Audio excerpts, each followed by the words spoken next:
Warning. You're now entering a stream that isn't suitable for everyone. Be warned that this channel will have swearing, singing, sexual innuendos and lots of jokes that could easily offend. It is advised that you must be a little bit weird yourself to enjoy this channel, as those that thrive and enjoy the stream are weird in their own little ways. The chat is called El Chatty and is a wonderful community. It really is. However, again, it might not be for everyone. We want to hear everyone's opinion, no matter what it is. We encourage debate as long as it's done respectfully. If you're easily offended or don't like differing views, then again, this channel is not for you. By entering this stream you do so at your own risk. If you want to try it out, that's absolutely fine, but if you don't like it, no need to announce your departure, you can just leave quietly, as this isn't an airport. Besides this, this is obviously going to be, if you want to know what really happened, you need to watch this. This is the only place you're going to get this type of interview or I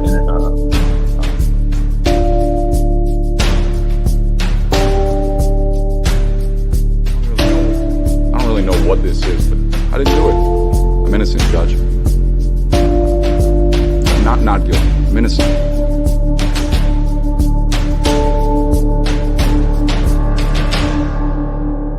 We, the jury, being duly impaneled and sworn, find the defendant Matthew L. Moore not guilty of murder, as he stands charged in count 1 of the indictment.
Elvis has left the building. It's done.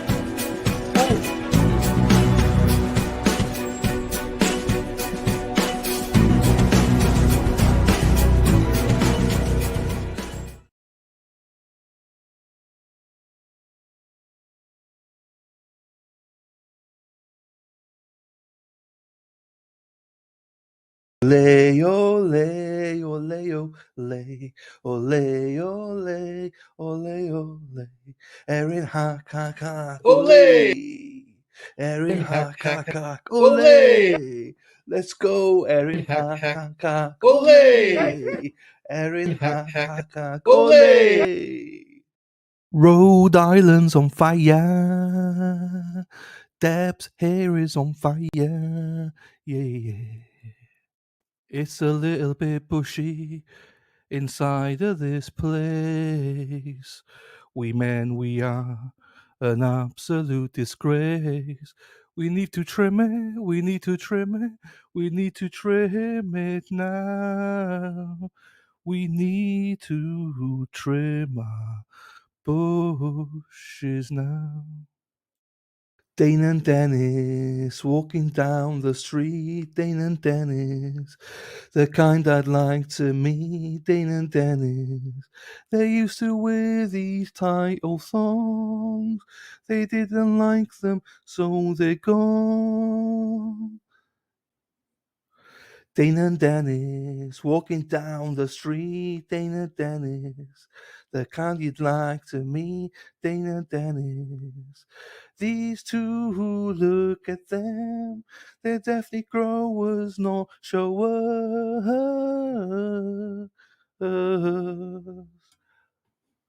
Dane and Dennis walking down the street. Dane and Dennis, the kind I'd like to meet, and I can't wait to go to make these two speedos pro.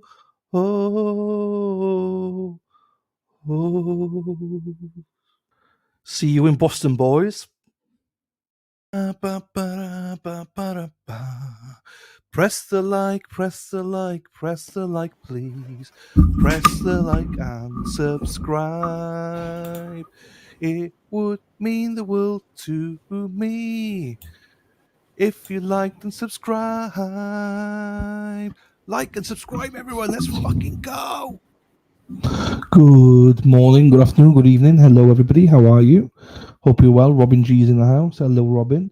Good morning. If I'm not chatting, I'm listening. No worries, Robin. I'll catch you later on, my darling. Kelly, as always, one of the first ones here. Hello, Kelly. Happy Tuesday to you, Cal. Happy Tuesday, everybody. Joe is in the house. That's always a good sign. Good morning, all. Hope you're feeling better today, Dylan. Your instincts were spot on. Recovery Addict was the streamer who commented about Martha Jane's gun. Melody having access maybe got there. And in Rusty's testimony, he said Dad had guns too. Most had passed to him. He was able to name Dad's pistols, number 38 listed. Didn't know what he gave MJ. MJ says Rusty did know and was there. Oh, okay. So it was opening a can of worms then, basically, isn't it? This could be interesting. Hello, Mark. How are you, sir? Hope you're well. Good morning, Tootsie Wootsie. How are you, my darling? Spacey Stacy in the bushes. She's in with the poobs. In there with the poobs with Dana, myself, and Gary and Dennis. Sue, how are you, my darling? No worries at all. Pop in and out as much as you need or want.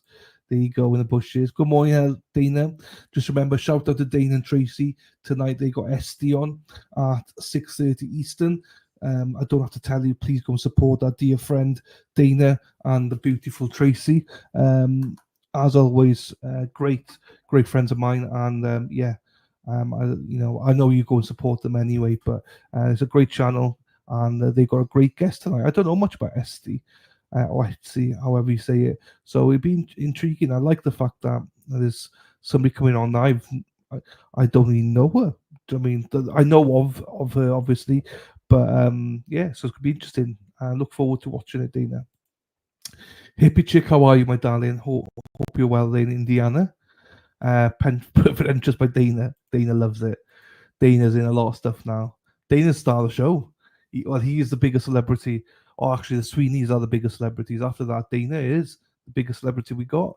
Spacey Stacy. Ole! Steph, nice to see you, my darling. I haven't seen you I've seen you now and again. But it's lovely to see you, as always, with the ole, ole. Dana loves it. Good morning, Sherry Berry. Great British Bake Off. Good morning, Dylan Chats and Mods. I'll be here just listening. Got lots of driving to do. No worries, Sherry Berry. Lovely to see you, my darling, as always. Good afternoon, Dylan. Hello, Gary. Hope you're well, my friend.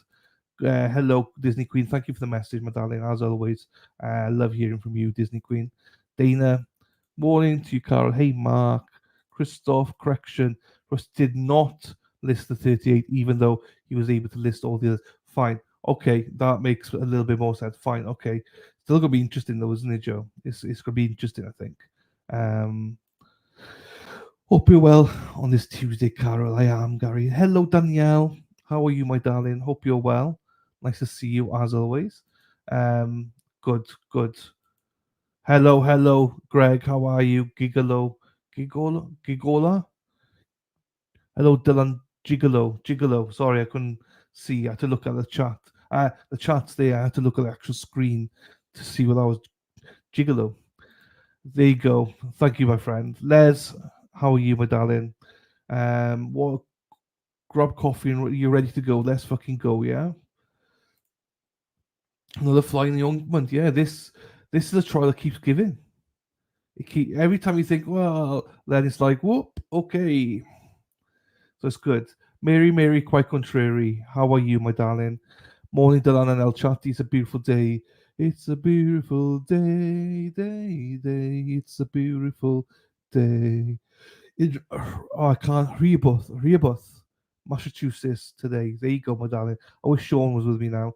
Rehoboth. Oh, it doesn't matter. Yeah. You know what I mean. There you go. So yeah. it's another day, another interesting trial, I think. Oh, I need to get it ready, prepped here. They've just law crime put it up a little bit ago. Oh, here's a blast from the past. Hang on, let me just get this up, and then Clarissa, how are you, my darling? Central Mass, how are you? I got that right, didn't I? Central Mass. I hope I got that right. How are things, Clarissa? Hope you're well, my darling. Lovely to see you. And there's another person here who is lovely to see. Unicorn. Hello, my darling. How are you? Hope you're well. Hope the kids are well. Hope teaching them from home is going well as well, Unicorn. It's lovely as always to see you, my darling.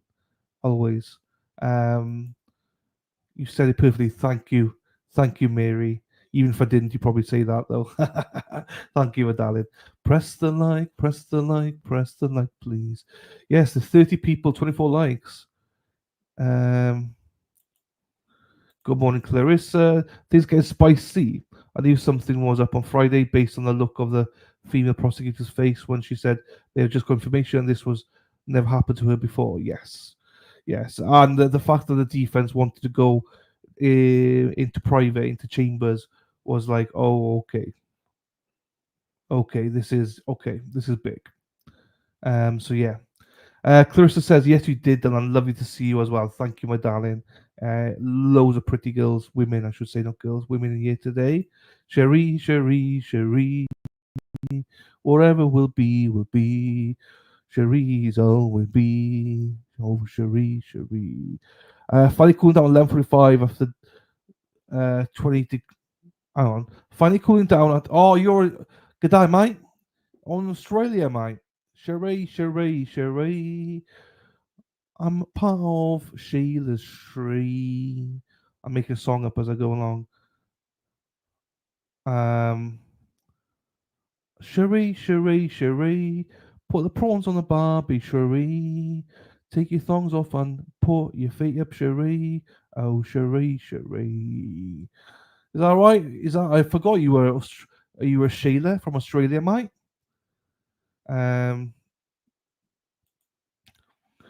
Good morning to you, Karen. How are you, my darling? Lovely to see you as always, Karen. Power, Karen, power. Every time I see the powers, I'm thinking ninja. Ninja power. Was that the one? Oh, I don't know if I'm talking out of my ass or not there. Hello, Moose.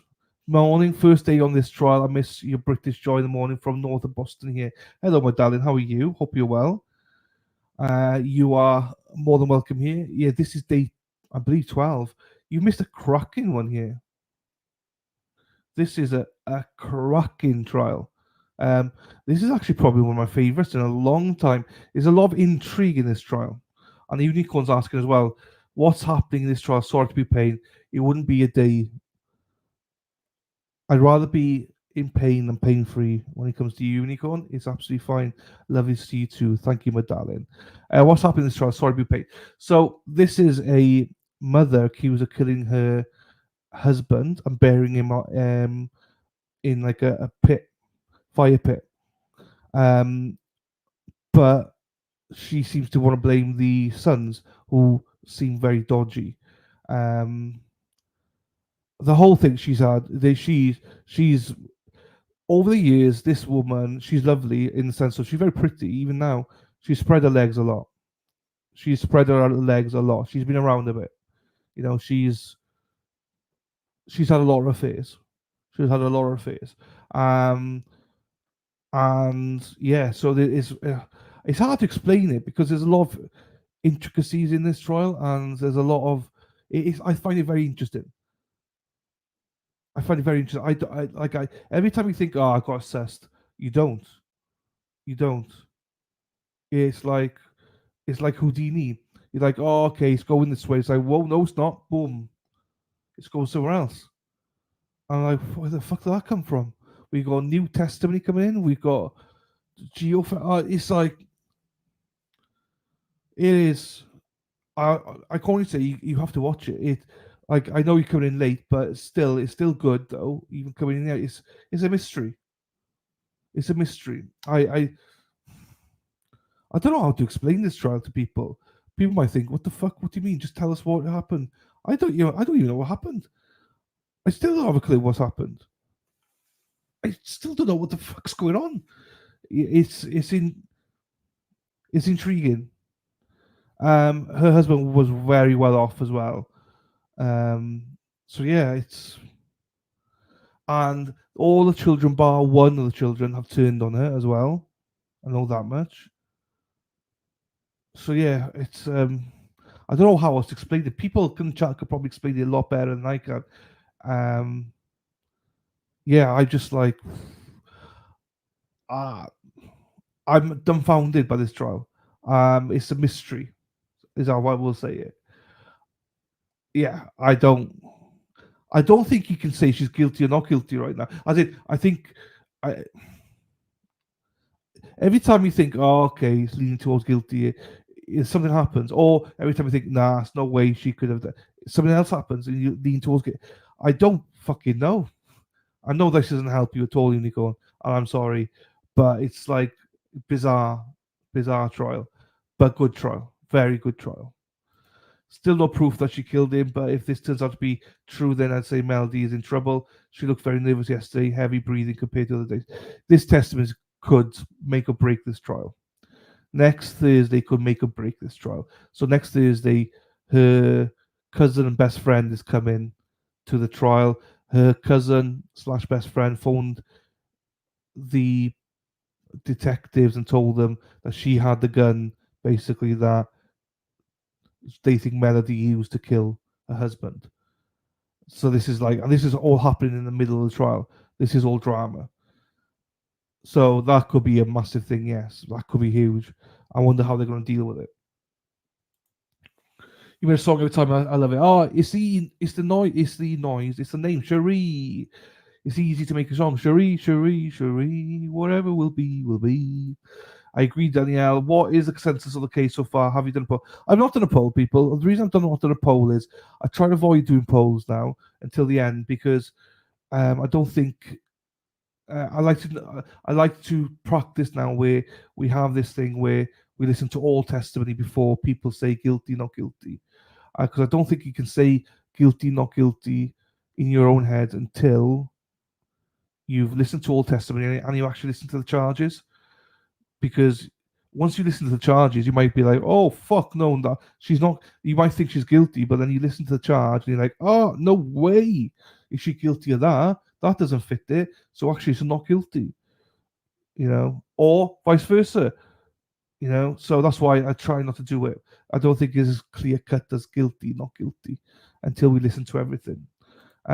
It's a mystery. She likes a good rusty old pounding. She does. There you go. Hey, Tootsie. What do we think of the bombshell yesterday with Martha? And she was watching the Court TV man with headphones. It wasn't Court TV. It was a different creator I was watching. Yeah, it was Recovery Addict. It's Recovery Addict. Yeah, I mean, look, if this comes out to be true, then it could be huge, but it could be nothing burger as well, So also, she wasn't supposed to be watching, so there's that as well. Hey, King of Canton, the main celebrity is here. Dana's now moved down to second place. So Dana was the main man, now he's in second place. The main man is now Dennis Sweeney, the King of Canton. Once Brenda's around, she's number one, Dennis is number two. If Tracy's around, then Dennis goes down to 3, Dana 4. I'm joking. I love all of them. It's very interesting. Yes, the legend, what's up, sir? Flipping here and there. I know. Maybe Amanda will help. Maybe. Hey, Rebecca, West Virginia, Mountain Mama. How are you doing, Ronnie? How are you doing, Mommy? I did just call you Mummy. How you doing, Rebecca? I don't know why I call you Mummy. She's guilty of something. Put your legs up in the air. Put your legs up in the air. Yes, Cherie's Recovery Addict. 219 stamp. Yes, there you go. I'm not sure I could convict. It doesn't look good. That's not conviction. No, there's still a lot more testimony to come. Still a lot more. Love your honesty. Dawn knows what the fuck the trial is about, but I don't know what the fuck the trial is about, but it's a good one. It's confusing. It's really confusing, but it is really good. If you were into like murder mysteries, or If you're into a thought-provoking trial, this is the trial. It's not black and white. It's not black and white. Good day, good day, good day. Nobody appears guilty. It's wild. Yeah, it's got a wild, wild west. There you go. Phone calls continue, don't they? Yes, there's more phone calls to come in, Les. I really appreciate the effort, though. Thanks, Unicorn. I don't think they should allow her testimony because she watched the trial and her story could be biased by that. And maybe in the minority people that's what's going to happen is they're going to do a voir dire of her. She's going to be on the stand without the jury there, and we're going to listen to her testimony and everything and see what the rules of sequestration was, what her understanding was of it, and then the judge is going to make a decision whether she's allowed to testify in front of the jury. So at the minute, we don't know if she's going to be testifying in front of the jury or not. So no decision has been made yet, as far as I'm aware. No kidding. Okay, yes, she's going to be allowed to. I agree. Same here, and every bit of evidence. Yes, every single bit of evidence. So let's know. Martha is Rusty's. Yeah, Martha is Rusty's stepmother, and also Melody's best friend / cousin.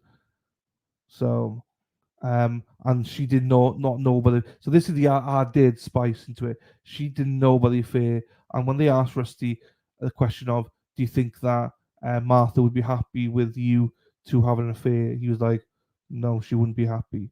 And obviously, she now knows officially, so she ain't happy. So I think that's what the defense is going to say is, you're not happy with them having an affair. You're just going to make shit up about them. Blah blah blah. And now you said that Melody's cousin is Martha. Yes.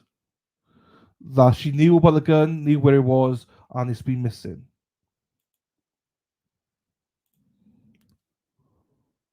This is where they're confused a little bit, whether she was under subpoena or sequestered. That's where a little bit confusion was. Even the judge was a little bit confused at the end. Lisa Reed, hang on, Lisa Reed, my darling. Thank you so much. I got to do it now. I was waiting for you to come in. Lisa Reed, she's a hero. By me.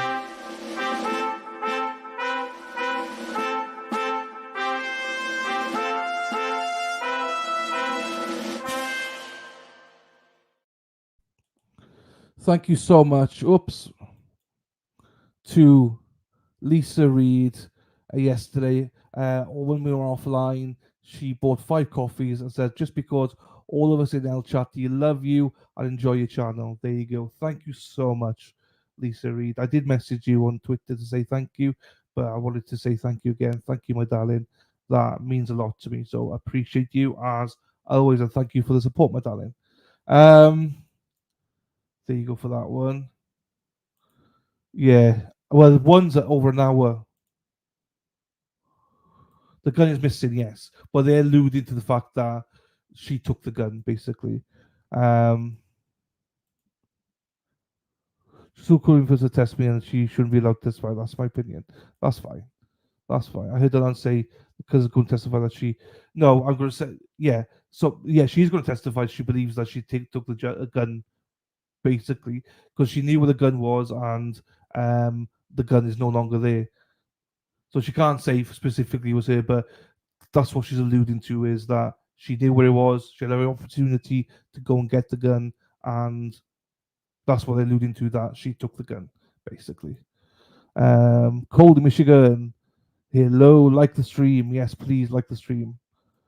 She's doing the right thing. She said so herself, that she feels like she's aiding and abetting. There you go. Right. Okay. Hello, Lil G. Hello to you. How are you? Hope you're well. Okay. Good afternoon to you, my darling. Thank you for your message as well, my darling. No worries, Les. Oh, Laurie. Hello to you. How are you, my darling? Nice to see you. Where's Christine? I miss Christine. Where's Christine? Hello, Christine Fortunato. How are you, my darling? Hope you're well. How are things in New Jersey? Um,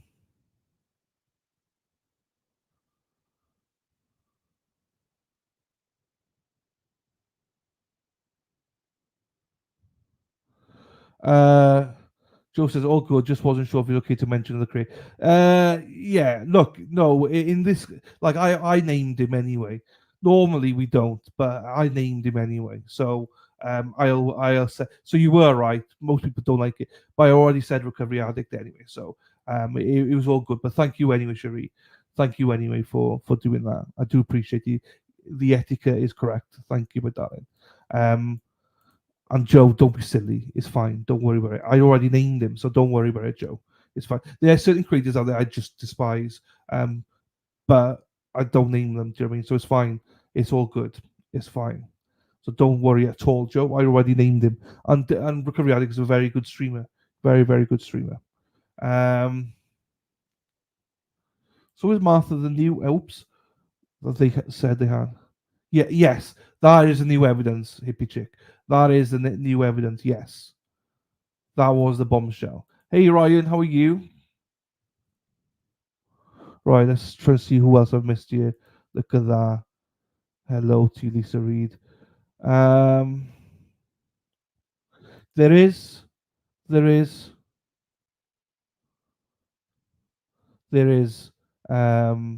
Christine. There is. Oh.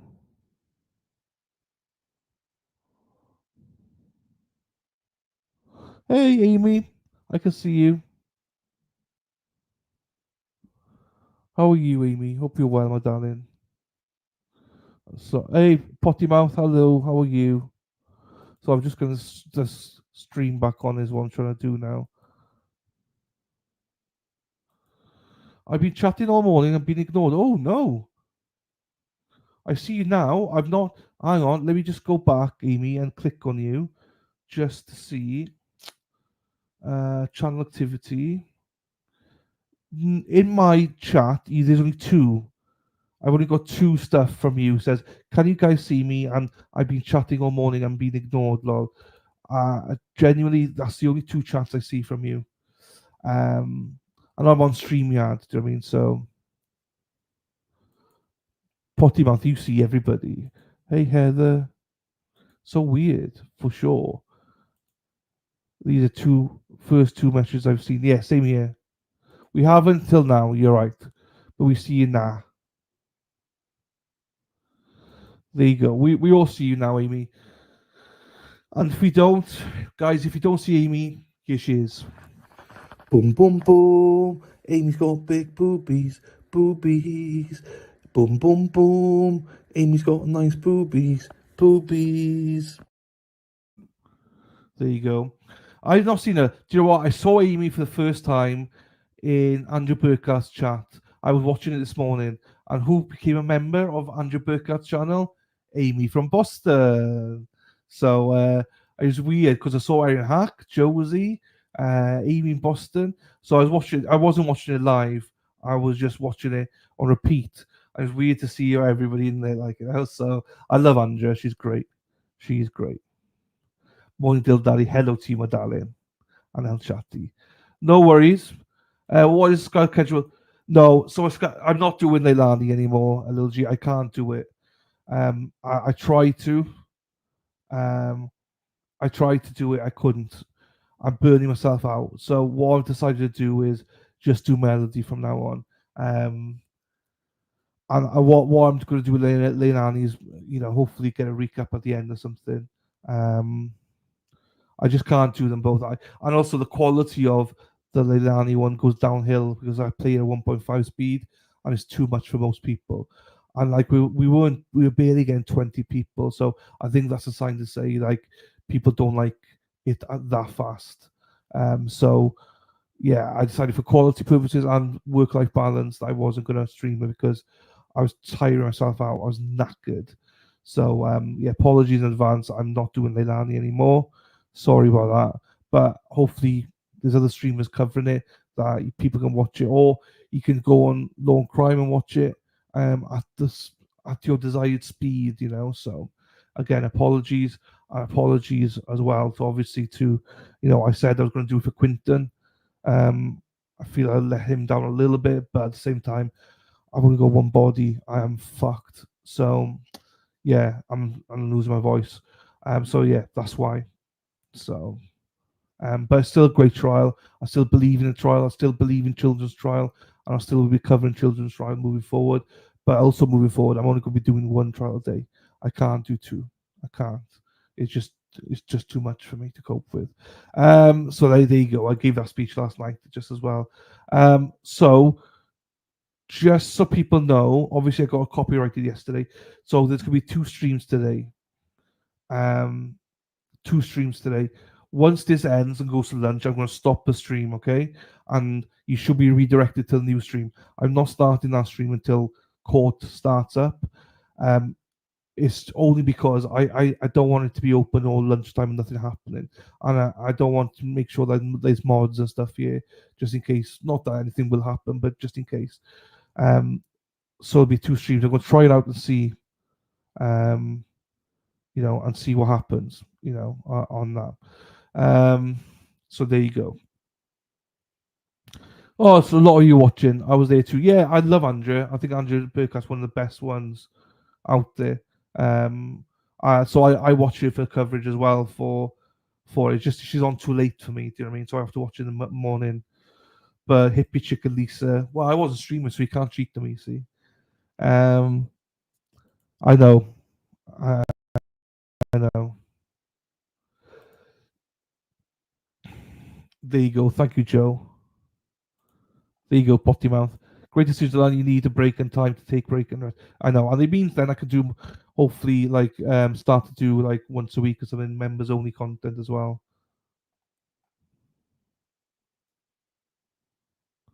All right, Greg, it trips me out how different she looks. I've got to be honest with you, but I may be jumping ship today with Sarah Boone taking this out. I'm going to watch that afterwards, to be quite honest with you. I don't really want to watch it live because it's just too much. It's too slow, so I'll be watching it. Yeah, and I understand that, and it's all good. I'll be watching it myself tonight, probably after the stream ends. So I'm definitely watching it because you have to watch it, I suppose. But yeah, I won't be watching it live. I prefer to watch it on 1.5 speed. I prefer to watch. For me, I would watch every trial at 2.0, if I'm being honest. Just the way my brain works. So 1.5, so what 1.0 is very slow for me, so I can't watch it live. I'd rather watch it afterwards. The state arresting this morning. And Boone's going on. They estimate about 10:30 Eastern. Are we going to do the Daniel Penny trial? What's that? Let me note that down then. Daniel Penny.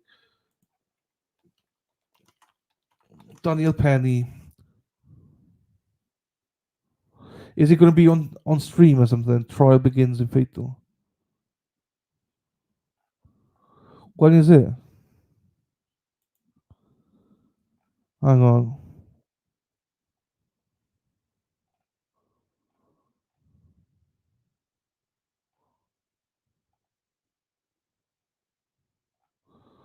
Where is this? But is this not New York? Is it New York? If it is, they're not going to do it. I can't see a date for it. So, and where is it? What state is it?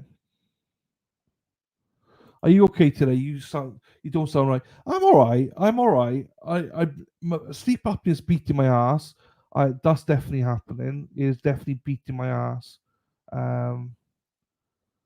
So yeah, no, but overall, no, I'm fine. Thank you though, Unicorn. Thank you, my darling.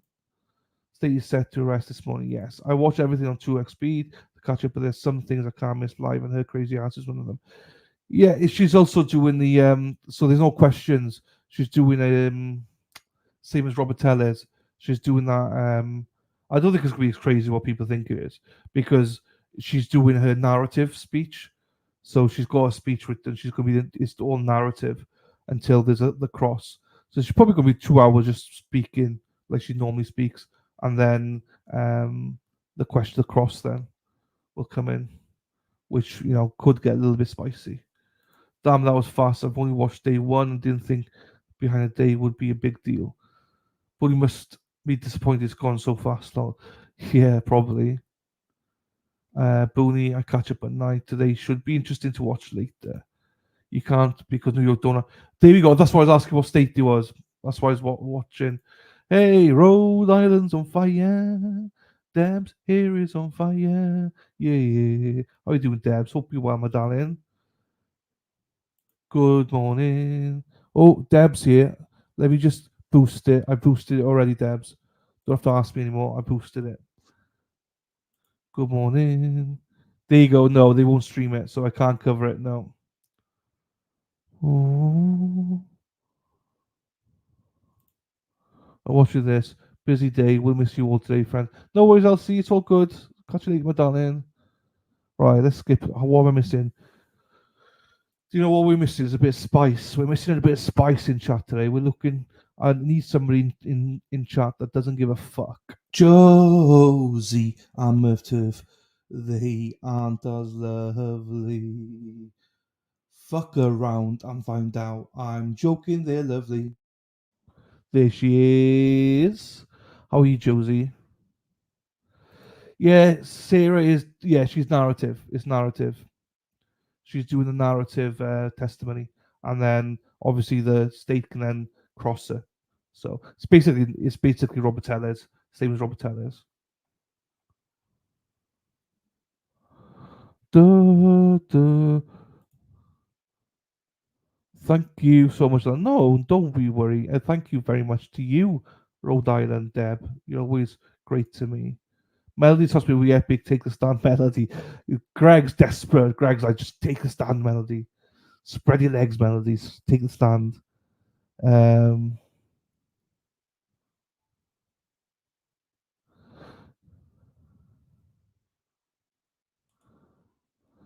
Melody would be nuts.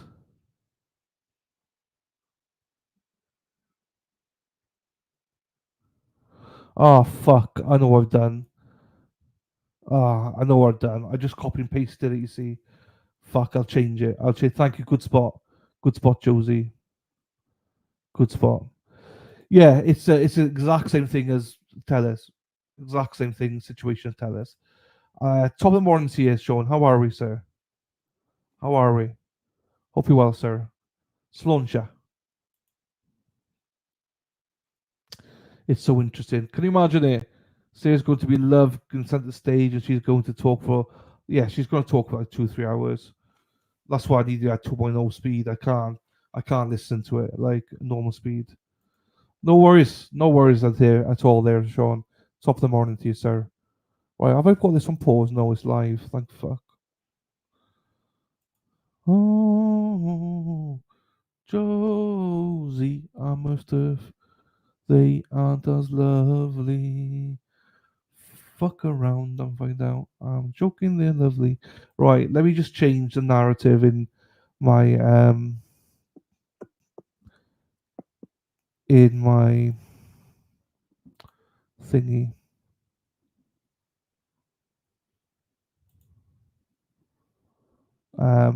In my description box here.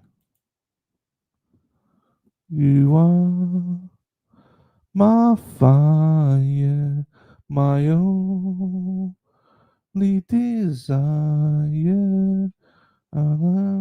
Just remind them, do 2 streams today, morning and afternoon sessions, because of my copyright stuff. I have to do it. Right, hang on, let me just change this then. Quinton, oh fuck yeah, you're a fucking dick, Dill. The fuck you doing? So frustrating. Let me just change some of these things whilst I can. Select, copy and paste, and I did the same yesterday apparently. You're the one that I want. You are the one I want. Ooh, ooh, ooh, Josie, you're the one that I want. You are the one I want. Ooh, ooh, ooh, the one I need. Oh, yes, indeed. Oh, that's a bit too high for me. Thank you for that. I will pin it now, Josie. Right, I'm just changing the description boxes, people. Bear with me once I do this. It won't take me long. I'm literally flying through it. I'm flying without wings. Just remind everybody, tonight is the night when Etsy, or is it Etsy? SD joins Dana. Dana and Tracy on Resistant to Silence. Resistant. So they're on Resistant to Silence tonight, 6:30 Eastern. And they got SD on as well. She's a tall dancer who's been helping making raising money. She's out there protesting, doing the standouts. So yeah, it'll be a great stream tonight. And for you lads, she's very beautiful as well. Dana's going to be in trouble. Dana's going to be in trouble when she appears. Tracy's going to go, Dana. I can't say it. Right, let me go back to here then. Okay, how you feeling today? I'm all right. I'm all right, thank you. I'm all right. Thank you, though, Debs, as always, looking out for me. Oh, as I do that, what happens here? What happens here, people? Hang on. Let me get it.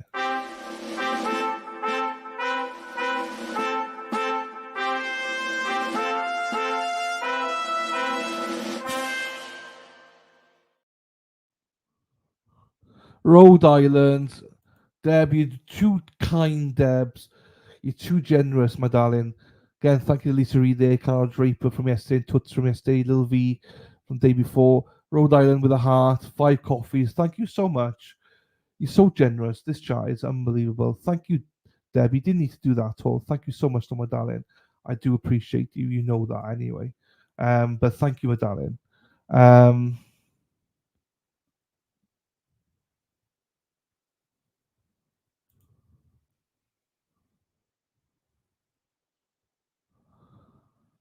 MJ, what's the MJ stuff? Hello, Sasmas. How are you, my darling? It sure has Rhode Island. Don't see how they keep MJ info out either.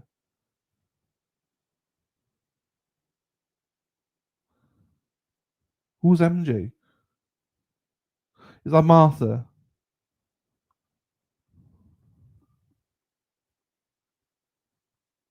Martha Jane, thank you. I did think, yeah, thank you, my darling. Thank you very much. Thank you, my darling. Right. Yeah, so my bad. I didn't click. I was like, who's MJ? Again, thank you, Deb. Right, let me go back here then. Get here. Phil from Printify. Hi, I'd love to help you grow your store. Here's how. Thank you, Phil, but I'm good. I'm good. I got Dylan's Angels helping me out, so it's fine.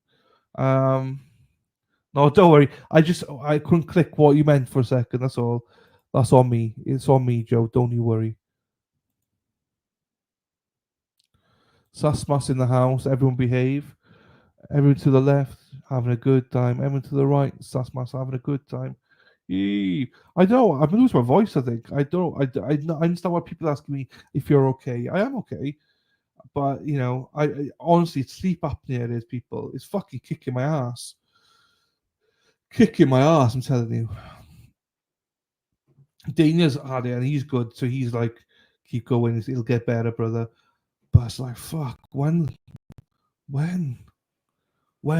will I be famous?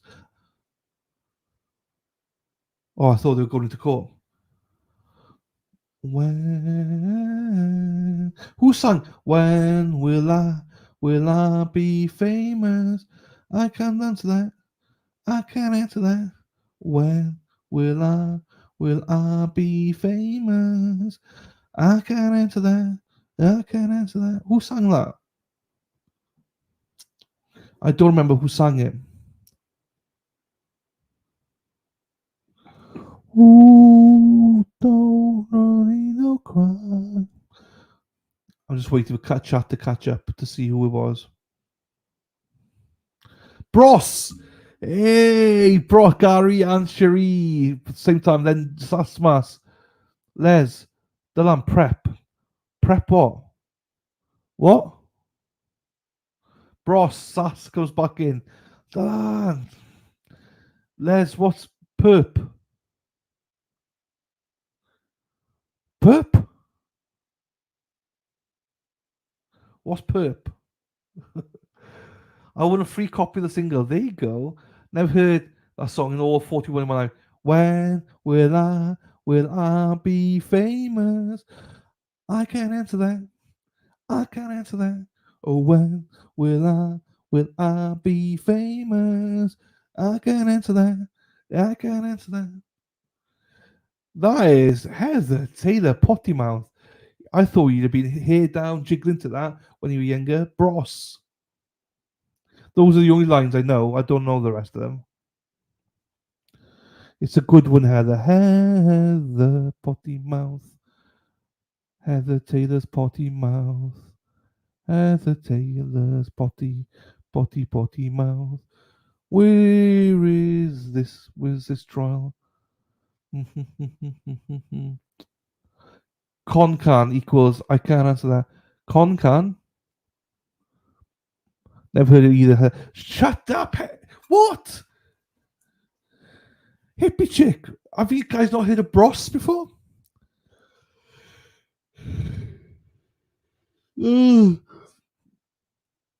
You are the Karl Marx on. Yeah, I only know a couple of. When will I be famous? Oh my God! Right, hang on then. Hippie chick, you are absolutely. You hippie chicken Heather, I'm so surprised. I am so surprised. Oh, Judge is in.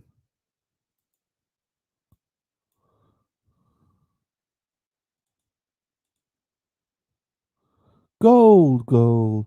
Da da da da da da da da da da da da da da da da gold. Let me just pause this for a second. They're on mute anyway, so it's fine. Lady Di cheats on me. Lady Di. Lady Di cheats on me. Lady Di. Lady Di. Here you go. There you are. Bros. I'd Corpus Strike, yes I would. There they are, Bros. Gold, gold. Nothing beneath me but gold. Da da da da da da da da da da. I'm really surprised that people don't know who they are. They are famous. They are famous. Grease lightning, go grease lightning. Right, so the detective's going up there, jury coming out. Go grease lightning. Whoa, Joe as well. Oh, Deb. Whoa. Yeah, no, I know. I sang gold because it was behind them. It was behind them. That's the only reason. That's the only reason. Whoa. I am surprised with people who don't know what bros is. Yes, Bundle Ballet, yeah. But no, that's a different song. Down the river. You are. They just wait for the jury to come in. My fire. This judge. Let's get through this. And unmute yourself, Judge. I want it that away. Tell me why. No worries, Robin G. Nice to see you. Whoa, that surprises me, all you people. I thought you were like music junkies.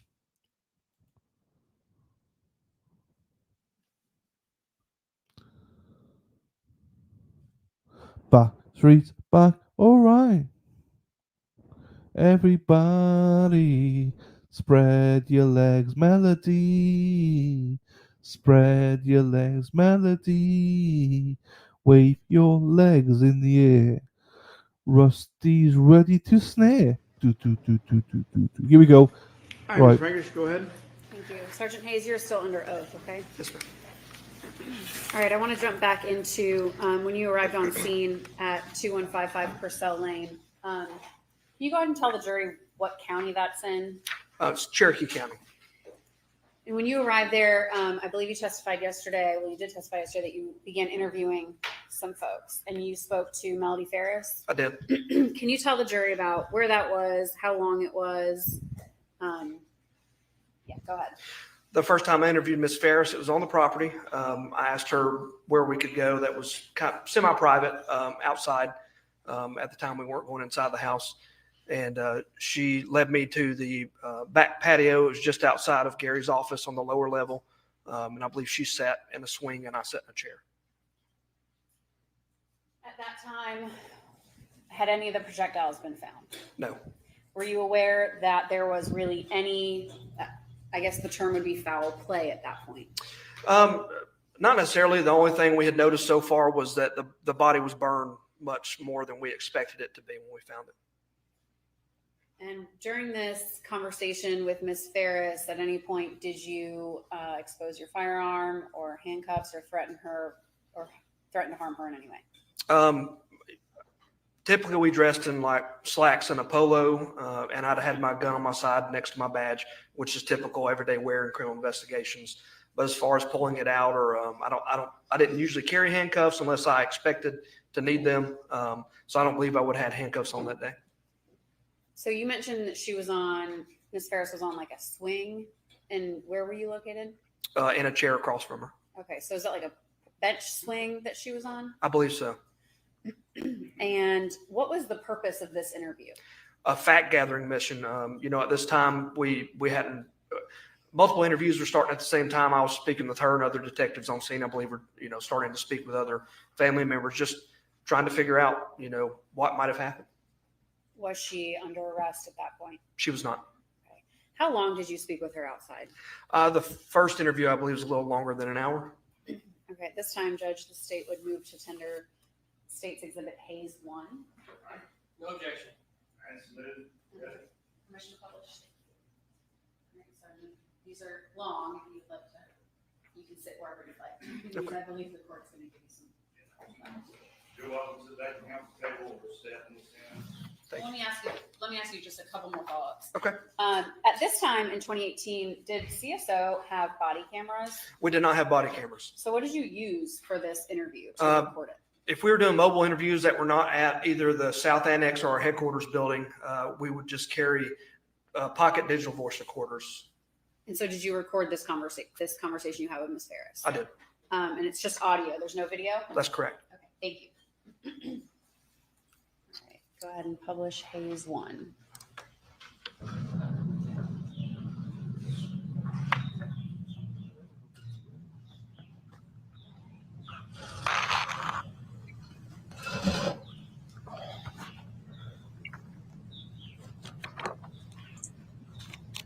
I was given information by Deputy Moss. I just want to make sure it's accurate. Melody Walker Farris, 2/8 of 1960.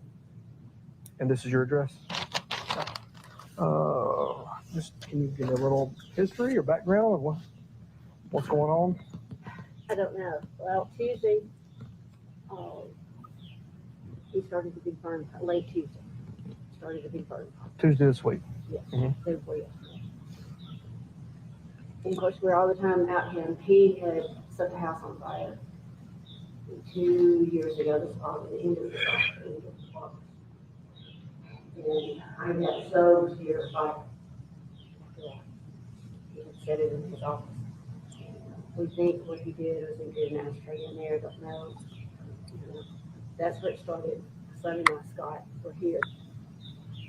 And it did so much damage.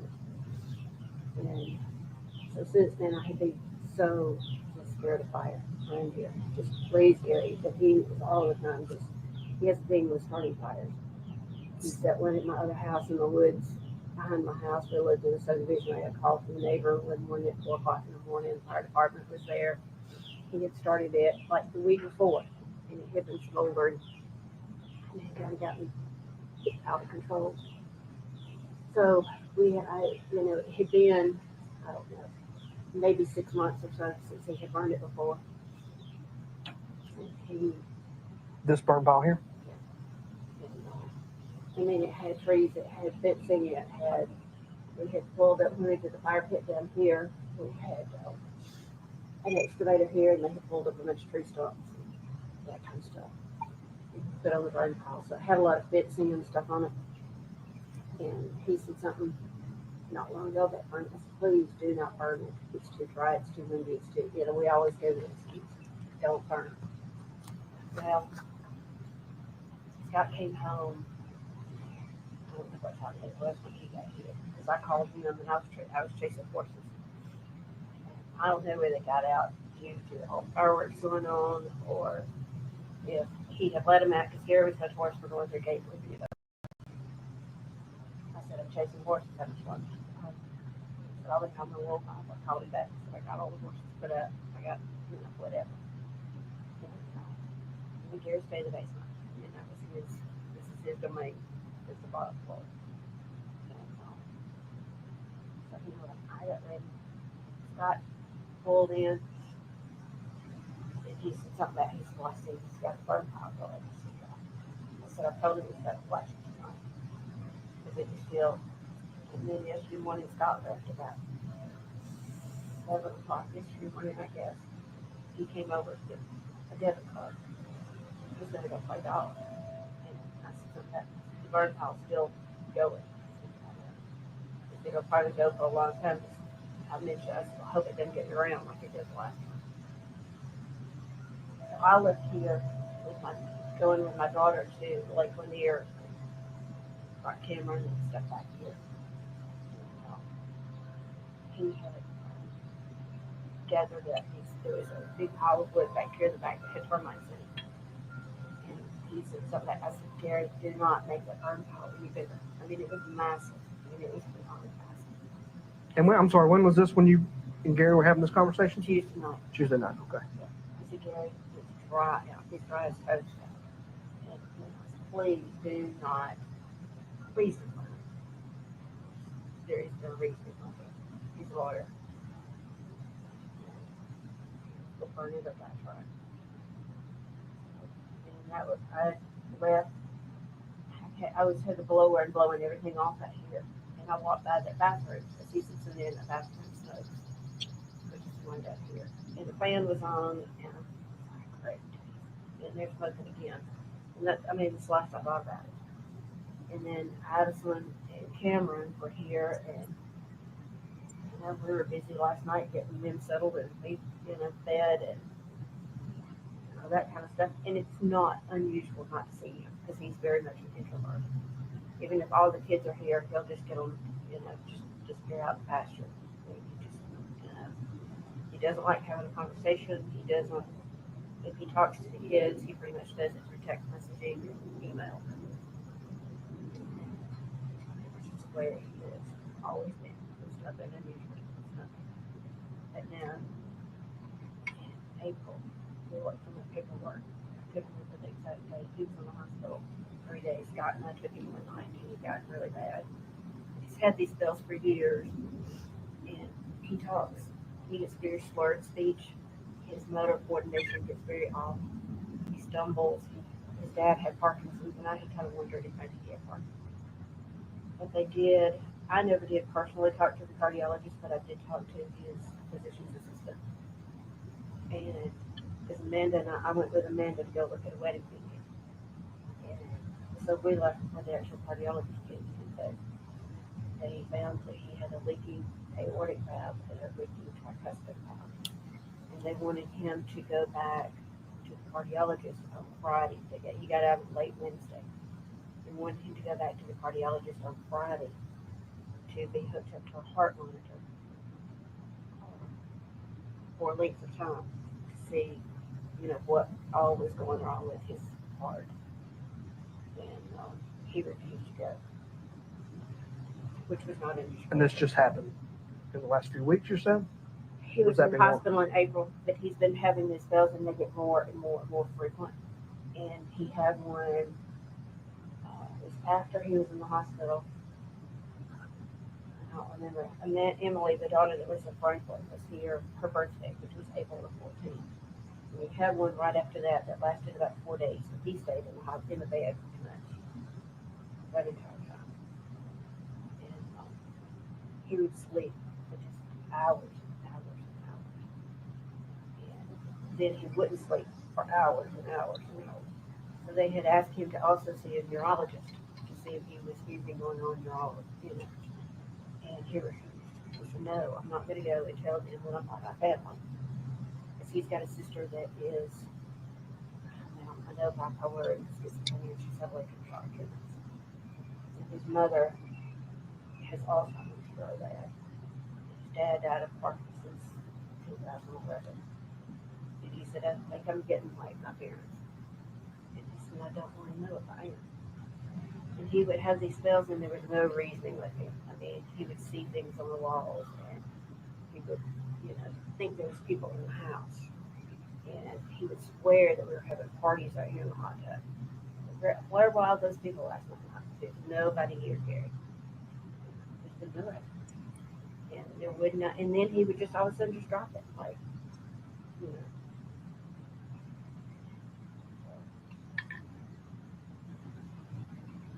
So you're saying he starts fire, he just likes burning stuff? It's like a hobby of his, or? Oh, I told him always he was a, pyromaniac. Yeah. He loved. How long have you and him been married? 38 years. He'll be 39 next year. I mean, in September.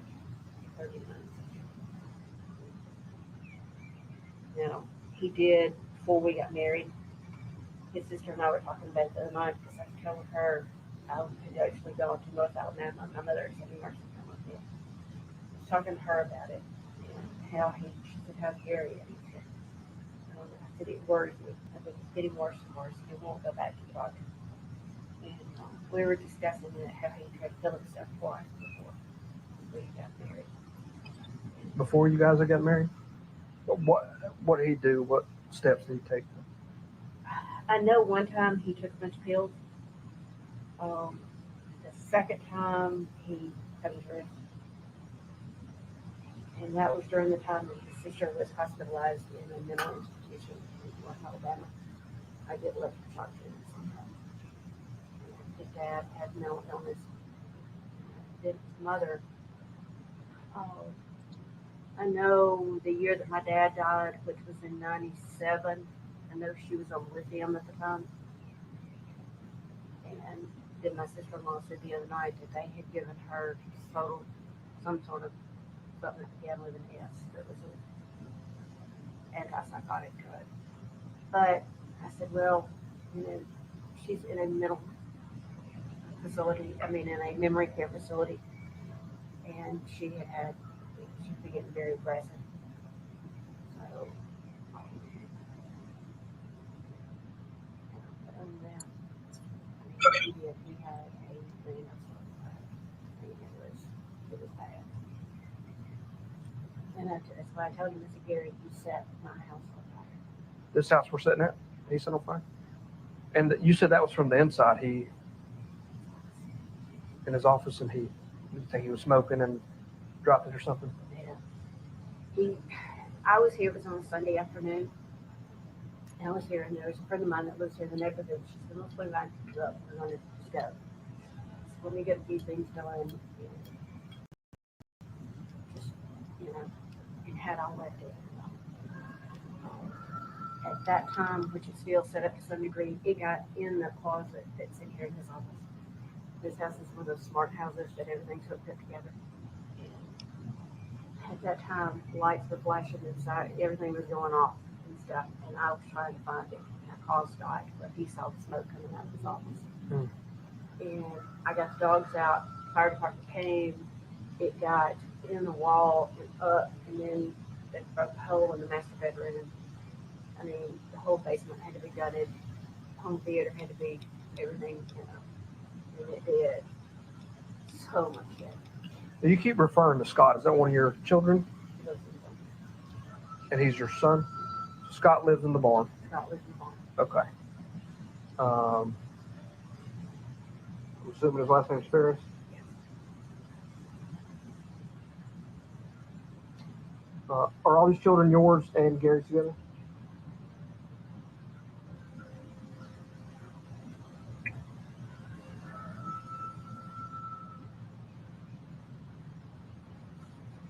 What other children? There's Chris. He's here. Chris Farris. Is he local?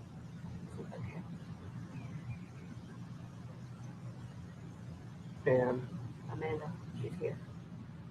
Yeah, is Amanda still Farris? Yeah. She lives in Flowers.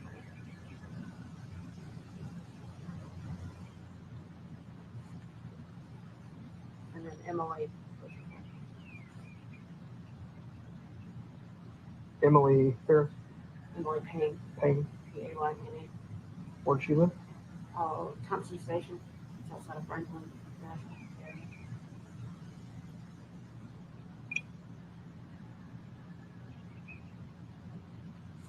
Okay. So just kind of recap so I make sure I understand.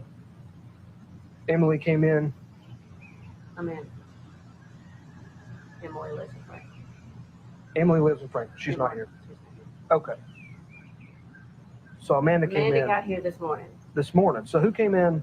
Last night, Yes. I had Addison, my granddaughter, Okay. and Cameron, which is Amanda's fiance's daughter, was here last night. Okay. So that's who came in last night. And you guys were just used to Gary not coming up and socializing. Yeah. So where did you assume he was this entire time? In his office. Does he have a kitchen down here and a bathroom and everything he There's a needs? bathroom down here. There's we keep Mountain Dew in the refrigerator. And he keeps them in the trunk of his car because he drinks 12 a day. And they had told him at the hospital he had to stop drinking Mountain Dew, so I refused to buy them. So he kept them in the trunk of his car. He kept one in the refrigerator all the time. He'd switch them out. He got one. So he'd come out and go, because he didn't want anybody to see that he was drinking Mountain Dew. So yes, there is a bathroom down here. There's everything down here. Yeah, he does have a closet in our bedroom, but it's not unusual for him to,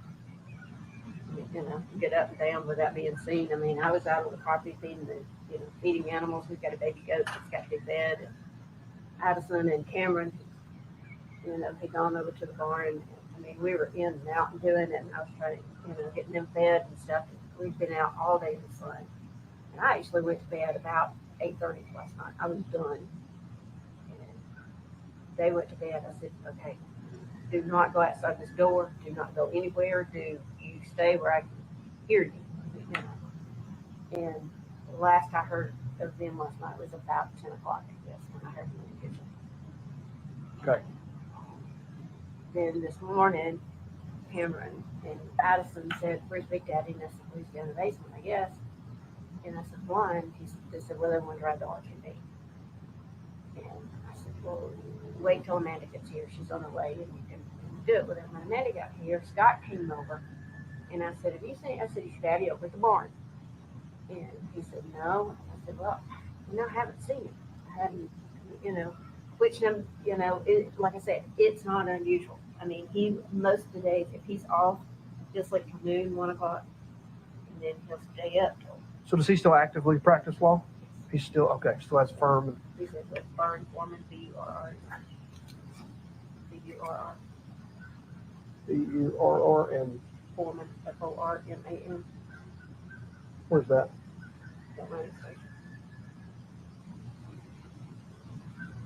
What kind of law did he practice?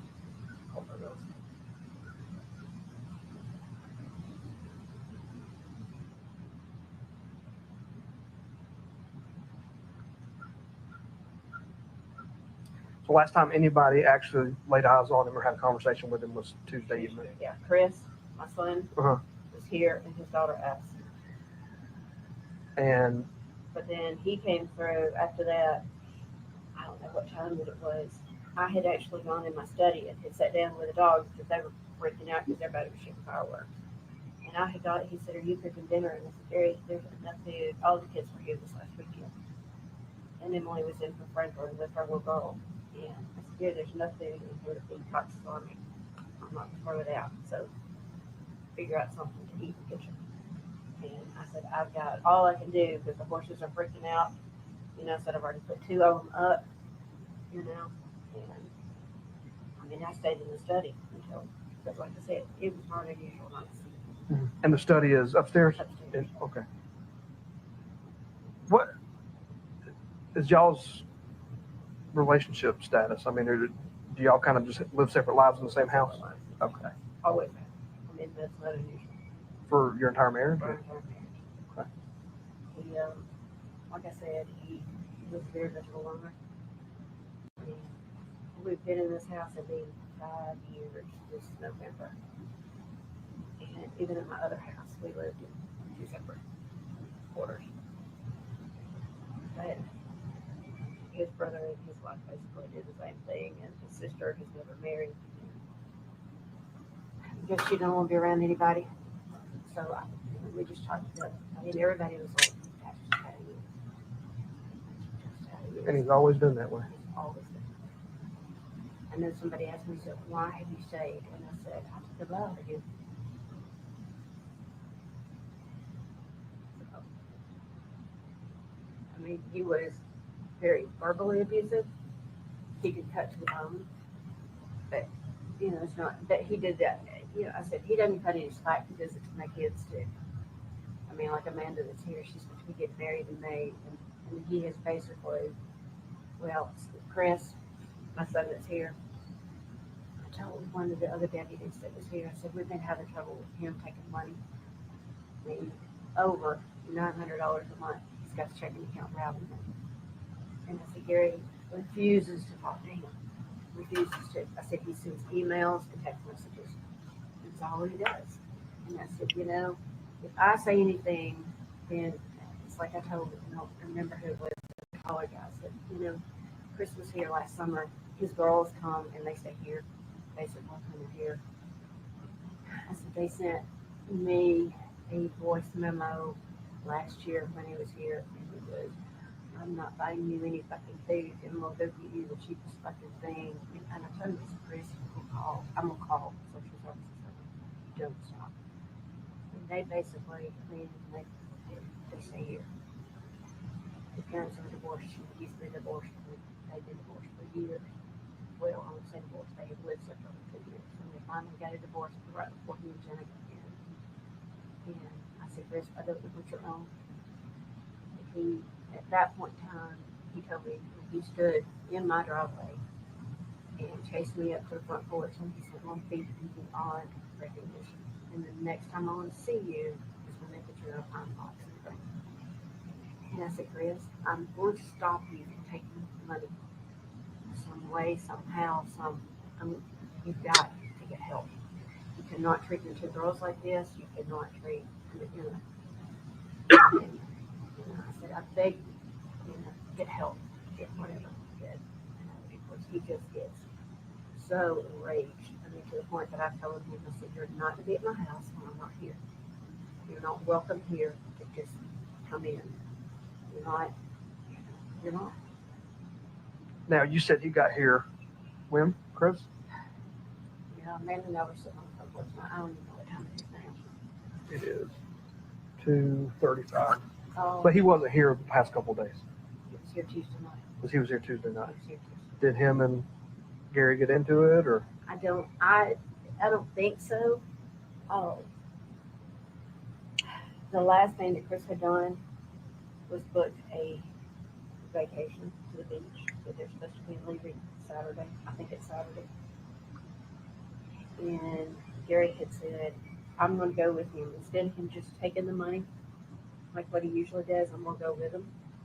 And he said, are you going to go? And I said, no, I'm not going.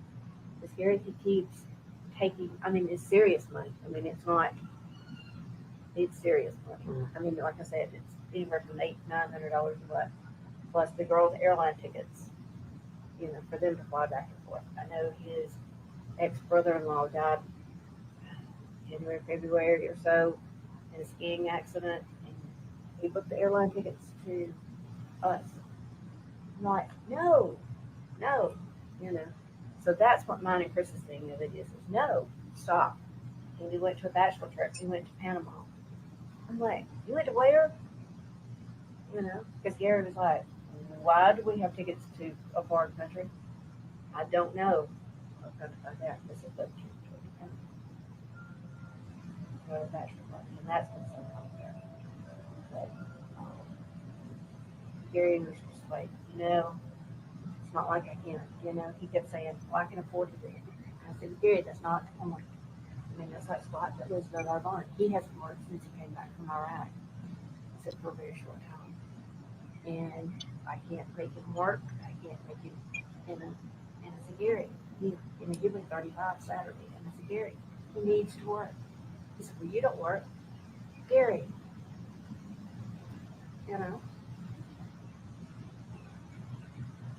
It's typical for the woman not to work, but not for I said, I have a grown man, kids, right? And we've got now 3 grandchildren that are here. I mean, Ella and Addie come in from Maine. And I can only imagine this place is a full-time job to Full-time job. take care of you. I mean, it is. And Scott, and Scott is good help. But, like this last week, he's played golf 3 days. He's gone to the lake. He's gone, it's just like, come on now. This is Scott that's done all this? So he's just enjoying life. He is enjoying life to the fullest. And, I said, I've got to have some help. I'm working before daylight a lot of days till dark 30. I've got to have some help. I said, if you don't, I'm going to move you out and move me somebody in who, I can, I didn't even talk to Chad, Amanda's fiance. His dad was actually pistol whipped not long ago, and he was having in between, whatever. And he said something back. He said, will you move my dad in? He'll work. And I said, well, he's had his issues of his own, and I don't need to trade one, for another. I said, at least God is my child, and I ain't screaming at him, but, like I said, I can't remember now what year that Scott got out. I know he has not worked since we've lived in this house. And Gary was just like, I can do this thing. He'll be 35. Let's, I said, when I was 35, I had 4 kids. You were in a new practice. We moved to Birmingham in 95. The agreement was to say 3 years, and I'm still here. But the law office here did quite well. So he remained here to run.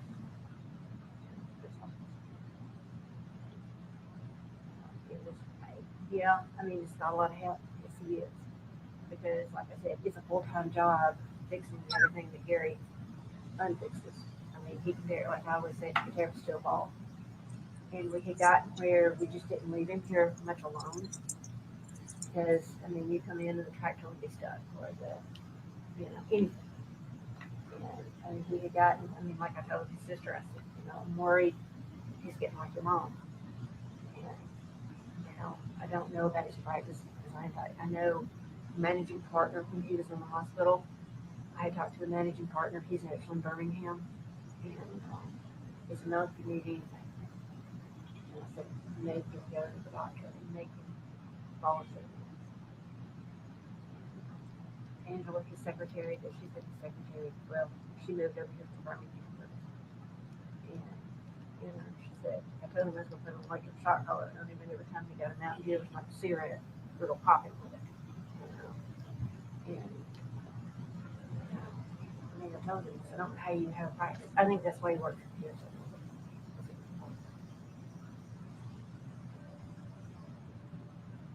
So you can stay down there and wear whatever and smoke. So, what, you'll give me one second. I'll direct Mr. Ross here. He's one of our deputy coroners. Hello? You looking for them? Yes, sir. You follow? Yeah, right through the. Right down. Straight down.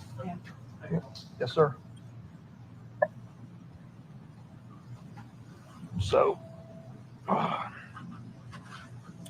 right. So you said some verbal abuse, any physical and mental, nothing like that. So, like I said, it wasn't just me; it was everybody. Yeah. He did it too. He, like I said, he was an attorney, so the way that he put things were very, you know, Amanda years ago gave me a book on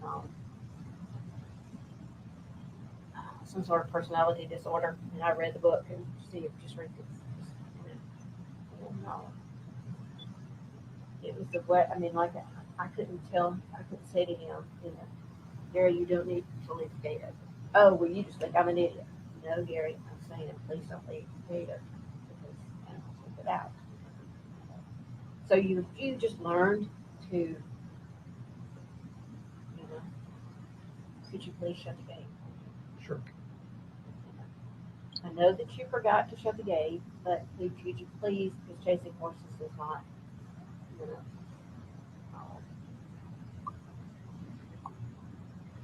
So we did. I mean, it was just. I mean, like Amanda said already, she said, it scares me. And she said, what's happening? And I said, I don't know. I said, you know, I was scared to death that, you know, fire was. I figured he'd burn my house. And then that was like yesterday. She said something about what's Daddy doing? I said, hoping not burning my house down or, you know, something like that. So how does he usually start his fires? What does he? He usually starts that one down there with diesel or kerosene or gasoline.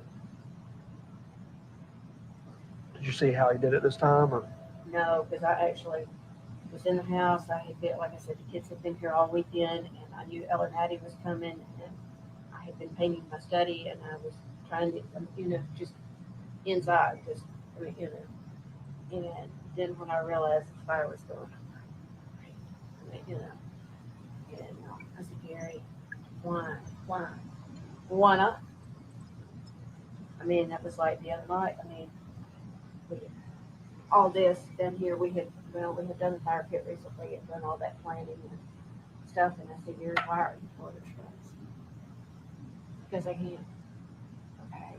Well, you know, so he had planted them up front. You know, I mean, it was just, he would do very erratic things. Just, you know, that just like, why are you doing that? Why? And he would do things and redo them and redo them and redo them. I mean, we just got used to it. Mm-hmm. It's, So what happened this morning when y'all found? well, Amanda was here, Cameron was here, Addison was here, and Scott was here. And we got to talking, you know, something. I said, Scott, have you seen your daddy? And he said, no. And I said, well, I was wondering if he was at the barn. And he said, no, he's not there. So, but what we call his tribal CPAP was gone. His big CPAP was in there, but his tribal CPAP was gone. And I said, did he go anywhere? And I said, well, his car is here. And I said, but that's not unusual for him to leave. And his mother had, I don't really know what happened to her. It was in May 1st of last year. And I noticed that everything was gone. And I called him and I said, where'd you go? And, well, Mama, I've gone to check on Mama. Okay, is she okay? Yeah, she's fine. And I don't know what made me think to call or send my sister-in-law a text that lives in Huntsville. And I said, what's happened to Betty? She said, she's on life support. What do you mean she's on life support? Yeah, we're on our way to see if there's any brain activity. Gary said she was just fine. How long has she been on the ventilator? She said, I don't know, a couple, 3 days. Wow. I said, do what? I mean, you know, well, I tried to call Gary back. And I said, well, would you tell me if something happens to her? And he didn't want to tell the kids. He didn't want to tell. I said, Gary, their grandmother is on life support. So we went Mother's Day up there. Like I said, my mother is in a nursing home in the same town.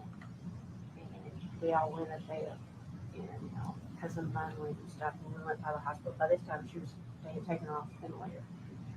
Like I said, she didn't know come here from somewhere. So,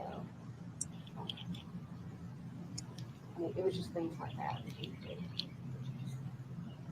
We just all learned to live with it. I mean, it's like Amanda, we're trying to plan this wedding. She's getting married next May. And she had sent him a text the other day,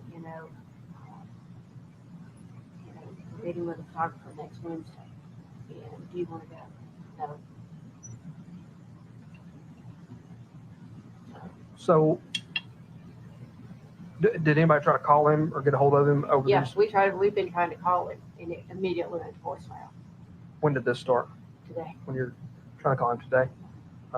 But yesterday, nobody went down to the basement to check on him. No, I mean, like I said, I wasn't here the majority of the day. Uh. And by the time I got here last night, I mean, it was get the animals fed at the barn and get I had 2 little girls here, and they were, Sure. back and forth to the barn, and I don't want them here around the horses, without me being, right there. Mhm. And honestly, I mean, like I said, I crashed and burned.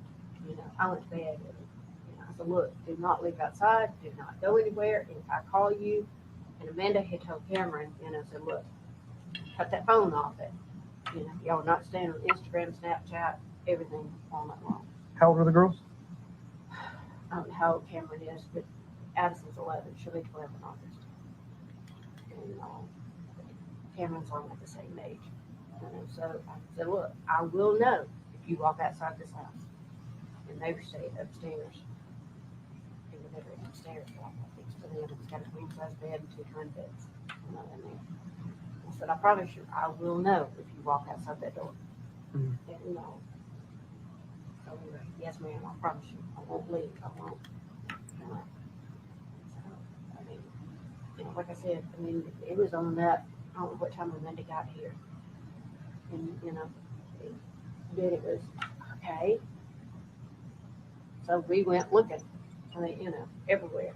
And Scott got on the RTV and went circled, and then Scott and I got on there because we checked the front pasture, up there. We went to the barn, went to the house. Because he a lot of times will sit in this. There's an electrical room down here in the basement. Mhm. And there's a chair in there, and he'll sit and smoke in there. And I told him, it's Gary, you're going to set my house on fire. I sit in here and smoke. And, so he would do that. And So, y'all just started a search, basically, Yeah, of the we property just on a search, and, yeah. and then when y'all actually went to the fire pit, everybody was walking, y'all were still just kind of walking around? Or? Yeah, Scott had the RTV. I mean, we had been around, and then, we could walk down. Scott's got a trail cam that's like way down the hill down there. And I had asked him, I said, sir, check that and see if there's any, see if he could walk down Sure. the hill. And, because this property that joins us right here, but yeah, there's a barbed wire fence up, but he said, no, there's nothing on the trail cam. And, so anyway, we were all walking and doing and, looking, and Amanda said I've emailed both of his email accounts. He's got a work one and a personal one. And I've emailed both to look, hey, we want to know where you are. And I called the secretary to see if she knew, was he going out of town anywhere? Was he, no, not that I know of. But like again, he's not in office all that much, so, So she said, well, let me know whether you hear from him. And I said, well, you let me know if you hear from him or if anybody, hears from him. So she would. And I even called my daughter that's in Thompson Station and I said, have you heard from your daddy? She said, well, I sent out a group, and she did. She sent out a group text to all of us late yesterday. And normally he will respond back on the group text, and he did not respond back to it. And that was today before we found, that out. I even called her. Everything is in Gary's name. Everything in Gary. Have this house. At one time, when we closed on it, it has my name on it. And then we also own my daughter's house in Thompson Station. And by Tennessee law, my name had to be on my house. But we have a condo in Tuscaloosa, and that's in Gary's name on it. But everything is so legal. But that's so he can I have a debit card, and I have a credit card of his. I have his name on it. And he has, and then Scott has one. That's Gary's name on it. second you make a transaction, it goes to his phone.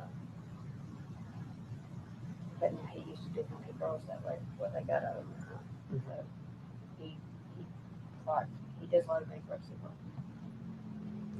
So he's afraid of running out of money to a point. To a point, I think it's a control thing. Yeah. I mean, he's never said anything. I mean, it's been an awesome big property. Sure. And I've got anything that I wanted, Mm-hmm. you know. But it was, I will give it to you. You couldn't go out and buy it on your own. Yeah, but Yeah, I mean, I could.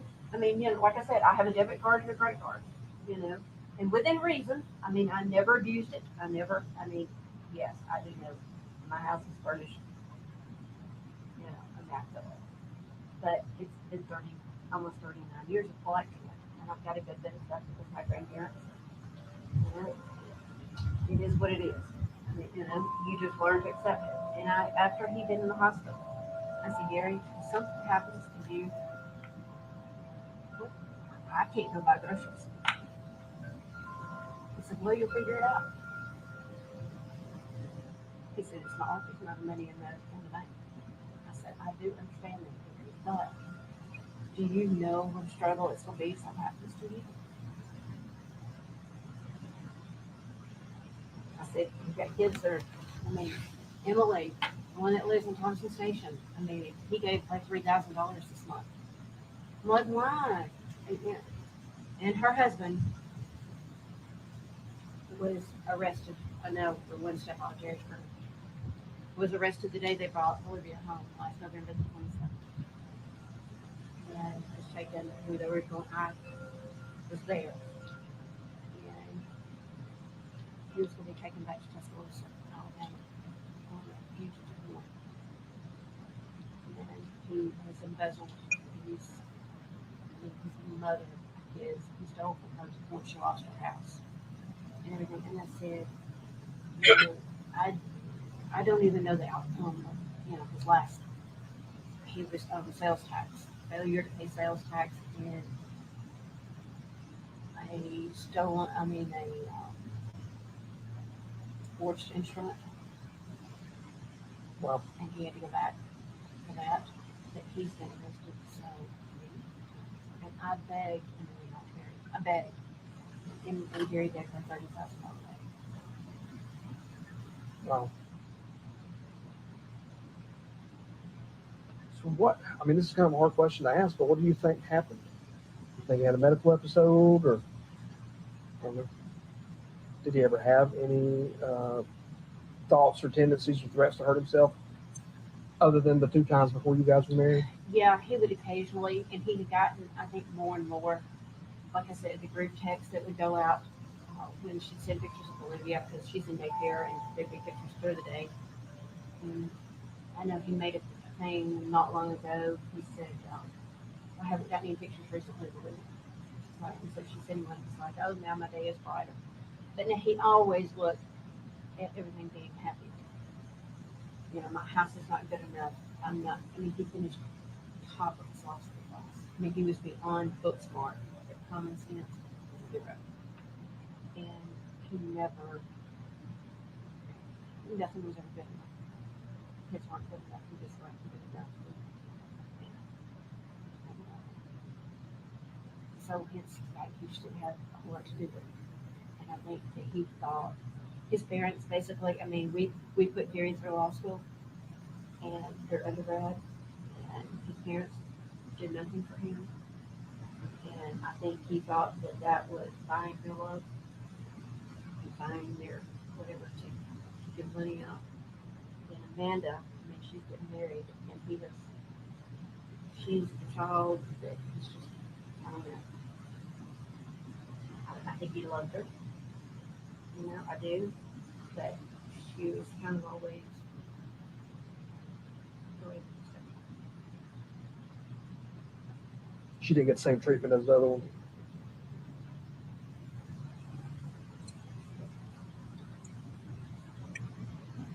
So I know this has been your entire marriage, 38-year marriage, and he's had these tendencies to do mental issues.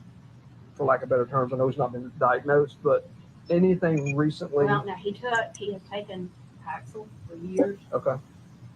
Right after my dad died, which was in January 97. I took him to the ER not long after that. Full-blown panic attack. Thought he was having a heart attack. My dad died. Thought he was having a heart attack. And they basically told him to go and see psychiatric help.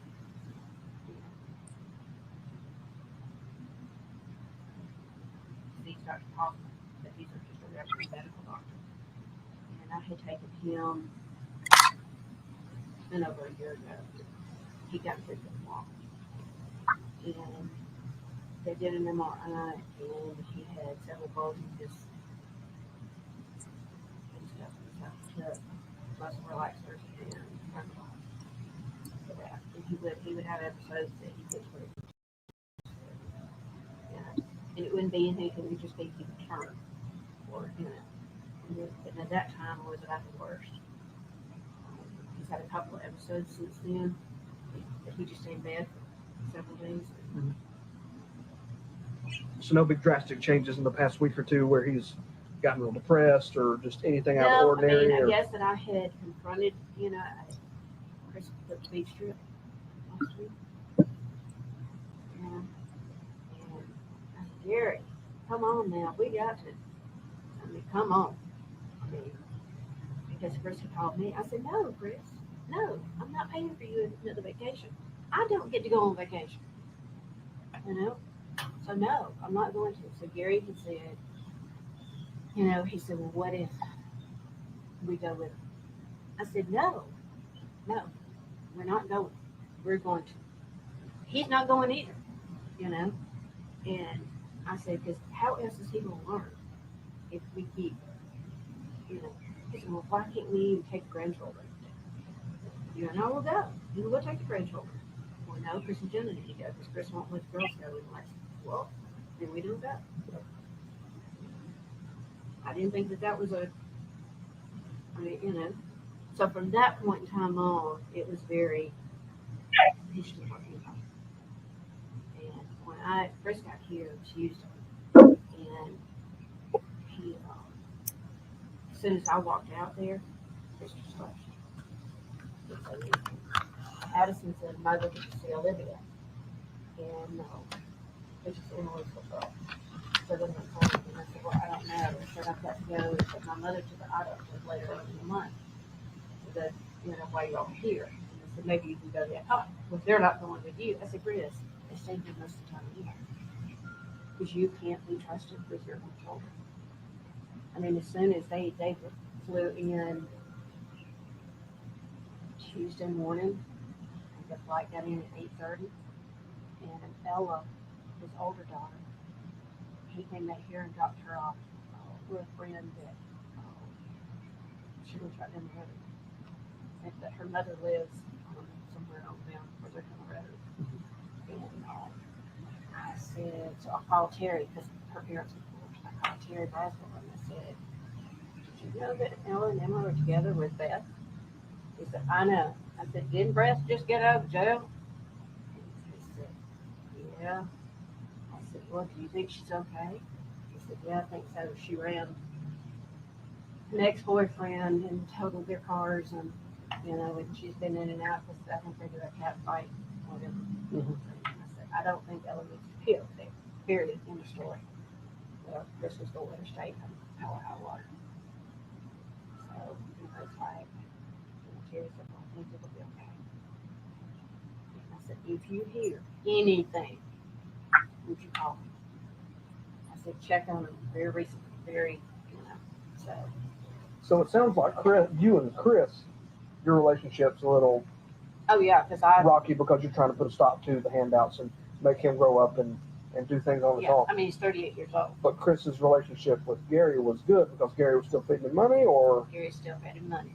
So he didn't really. That he did. I know you said Chris had threatened you in the past to beat you and all that. He never did that with Gary. Did they ever Not exchange words? Gary was 6'5" and 300 pounds.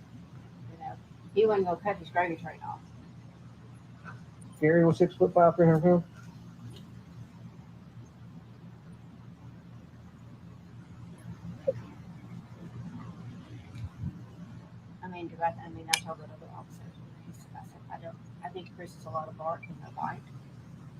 But I said last summer, I threatened to call the law to get him out here because I knew he was owing something.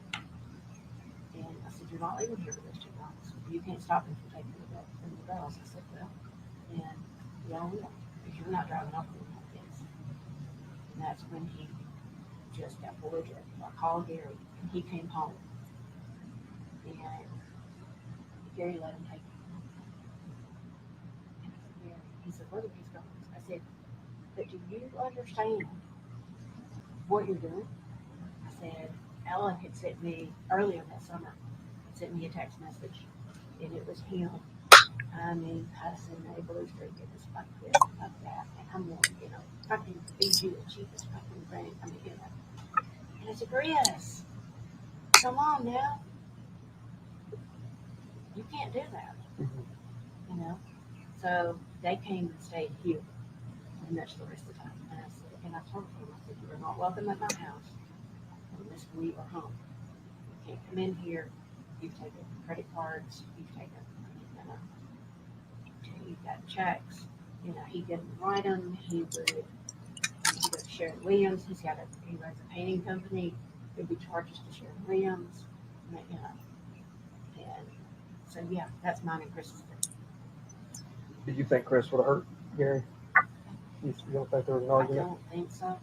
I mean, because it seems like it's appearing this probably happened Tuesday evening. Chris got here Tuesday. Well, he and Addison left, and I mean he had Addison with him, so it didn't seem to be a problem because he was going to the beach.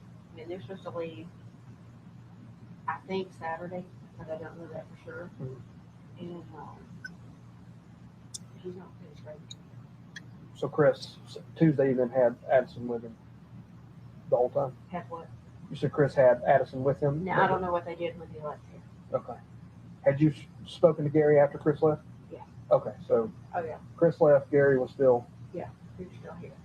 So he went down and started the fire, and you said it was Tuesday evening, and you don't know exactly what time. It's still daylight, though? I really don't know. It was, I think, on about 6 o'clock. Okay. Something like that. So... But he started it, and then he went up to the very front entrance and was messing around up there. And it's scary. Don't leave that fire. Please don't leave the fire. And so that he came in, and I don't know what time it was, about dinner. But we never eat around here until 8:30 because he's usually never home until, after that. And I think he ate here. I'm pretty sure he did because I had a big thing of chicken salad and I made chicken salad sandwich and I left it in there. And like I said, I had 2 horses who got out, so I was chasing them. And when I came back in, it was put back in the refrigerator. So I don't know, what he did from that point. And, So the last time you talked to him Tuesday was around dinner time? Yeah. You'd estimate 8:30? It was not that late that night because he had been here all day and stuff. But I told him, I said, you are not going to bed and leaving a fire. How big was the fire when he lit it? Massive. I mean, it was. He had piled on. We had a bunch of new fencing and stuff that had gone in and post and that kind of stuff. And then when we put the fire pit in earlier this year, there was a mini excavator here. And Scott had pulled up a bunch of big stumps and that kind of stuff. Well, those were on there. And limbs, and we had a tree to fall back here, and it was massive. It was. And Scott lives here on the property, so there's no issue between you, Scott, or Gary and Scott on that. Get along well? Yeah. No reason for Scott to do anything? Like I said, they're not right off the Ceredigion. Yeah. I mean, Scott's living here, Free. Yeah. He works, he sleeps till noon every day. I never seen him before 12. And it is what it is. Mm-hmm. And I have finally just talked to that to this is how it's going to be. And, but I had told Gary, I said, look, I've got to have some help. I've got to. And he's like, what fine? It's all enough for it. It's all, yeah, because I'm working myself to death. And like I said, Scott is good help when you can get him to do it. But No, I mean, no, I don't think there's what they do. I mean, I really don't. I know he's my child, but I don't think he will. You said Gary's introverted. He doesn't have many friends. I'm taking it that he hangs out with socially. No, so nobody over here. He did not like anybody being in here. So he wouldn't like us all being here. Oh. No. Oh, So, God. did he have? He really didn't like kids being here. If the kids come, I know like this last weekend, he basically, I mean, Olivia is 7 months old. And he basically come in, hold her for a few minutes. And he'll go sit out in the pasture, or he'll go to the barn, or he'll just stay away. Go do his own thing. He'll go do his own thing. Did he have any guns or firearms? We have a Benelli, something or the other. This is the only gun that I know that he has. Scott has several guns. Does Scott keep his guns over there, or? Scott keeps his guns over there. No, the shotgun is over here. I guess the Benelli is a shotgun. Yeah. It's in a case. And I think that it's in Gary's closet. And then Scott had I think a 22 over here, but Gary had put it in his closet. And as far as I know, it's still in there. Does Gary drink at all? Any alcohol? Yes. Sorry. Bushmills. Bushmills? What is that? It's a whiskey, bourbon, something like that. But he doesn't drink often because his dad was an alcoholic. But when he drinks, he drinks. I think he drank more than what I ever knew. But like I said, Mountain Dew was his vice. And I always said his brothers and, well, his two sisters, especially his older sister, has been in and out of rehab for different drugs and stuff. And I said, hey, if they're going to have an addictive personality, at least his is Mountain Dew and cigarettes. It doesn't seem to be, everything else. And he was a workaholic. I mean, there's no ifs, ands, or buts about it. He was a workaholic. And nothing was ever good enough. I mean, he didn't, as far as I know, he had a secretary and a legal assistant. Couldn't keep a legal assistant, didn't seem like. And because everything was very not good enough. Nothing was perfect. So. Well, can you think of anything else that would be important for us to know? And clearly, like Sergeant Hans told you, we're going to be here for a little while doing, my going through. Neighbor died a few weeks ago. Yeah, and Detective Cockendall was the one that came out and investigated that one. So this one's a little different given the circumstances. So, like Sergeant Hans said, we can't give you a time frame. We'll be here. If we think of questions along the way, we'll. Well, I mean, I know yesterday morning when Scott came to get the debit card, he was going to play golf. And like I said something to him about burn pile still. Because we talked about burn pile still going. We got to smell that thing all, just constantly burning. Of course, 2 of the units are down here on this end and 2 are in the back part. So it sucks it in, down here. Right. Of course, like I said, after we had that fire hit the house, I would wish that on anybody. And I was terrified of fire after that. And it was like the more that I said about please don't burn, the more he did it. Here, please don't smoke in my house. I mean, he used that, a lot of times he used that shower for an ashtray. And here, of course, now we've got him one by his chair, right here. I said, Gary, I can't live through another fire. And I told him, I said, you said one in my other house too. I said, you can't keep this up. But his dad, we said the same thing about his dad. I mean, you couldn't get the Christmas presents opened up before he would gather up everything and take, go burn it. Really? I'm like, well, what is your all's thing with fire?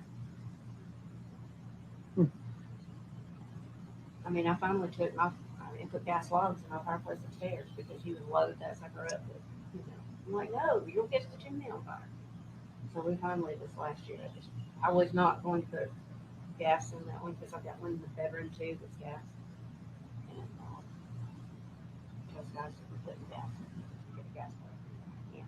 If they just want to overpack it and burn it down. Burn it down. Yeah. I mean, I told him, Gary, fire department. I mean, we had fire trucks everywhere. You know, I said, Gary, they're knocking holes in the walls. Yeah. And I did. I mean, I told the fire department when they were here, I said, I mean, he wasn't here. And they said, well, where is he? I said, I don't know. The remote entrance phone. So when they got here, they just kind of walked away. I mean, it was just kind of like, let her at him. I mean, you know, and I didn't say a word to him. I mean, my house was on fire. And he came in and started cleaning up his office. I'm like, Gary, I mean, come on now. We got bigger problems than you getting water out of your office. Mm-hmm. You know? And of course, it was on a holiday. I think it was a holiday weekend. I think it was on whatever's the end of August. And, you know, she fell on a holiday. It took a day or two to get everybody out here to start working on the basement. And they did. They sent a team in and cleaned and did. And like, it was still hard. Mm-hmm. Can imagine. And that was, he had severe sleep apnea. And he has a CPAP machine, and his vacuum seat out of the bed looks after he slept in it. I mean, it's just torn. I mean, you know, with all the doctors he saw this last time he was in the hospital, it was a neurologist and a cardiologist and every doctor. And I mean, I shot straight. I mean, oh, I smoked about a pack a day. You know, and oh, I drink Mountain Dew a day. Like,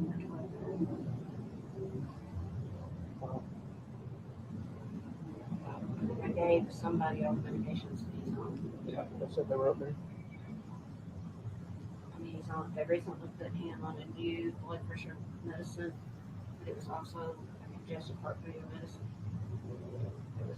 I mean, I Googled it. It was a pretty strong one. He wouldn't take it all. He'd never took any of his medications regularly. He would, my blood pressure got really high, so I'll take a handful of them versus, you know, I'm like, here's the thought, what you take when you're regular. But then the more that anybody would say to him, and I told, well, Emily, the one that lives in Thompson Station, I don't know what year that was. It was we had moved into this house. And she came to me and she said, some of the partners have gone to Daddy and talked to him and he's got to get some help. And she said, but please don't tell him that I told you. I don't know why he confided, but he confides in her more, you know. And she begged him to go and seek medical. Because I've got, my dad died of a heart attack. My mother's been in nursing home for years now with bad heart. I've got a cousin that I don't have any brothers and sisters. I said, Gary, I've lived in the cardiologist's office for years. And I never had it. And I said, you know that there's that issue in your family? His mother supposedly is vascular dementia, and it's due to, you know, his dad, his grandfather. It's all vascular problem. They did tell him that the two arteries in the back of the neck were stopped up that supplied, I guess, more blood to the brain, and told him to, you know, go to the cardiologist. You know, let's get this thing back.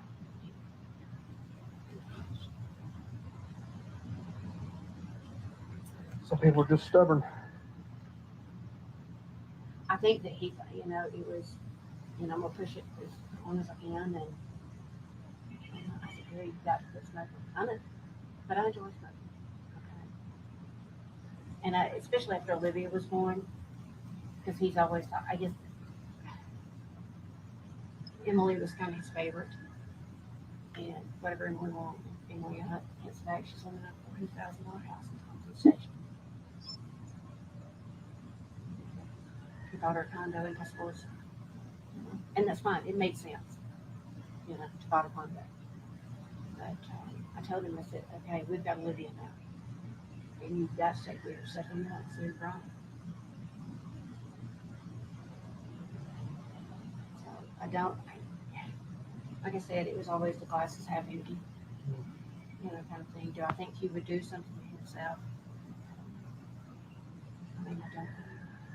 But there was so much about him. He didn't want me being at the hospital when he was there the last time. You need to go ahead and go. And I said, no, because I'm going to talk to these doctors. I won't.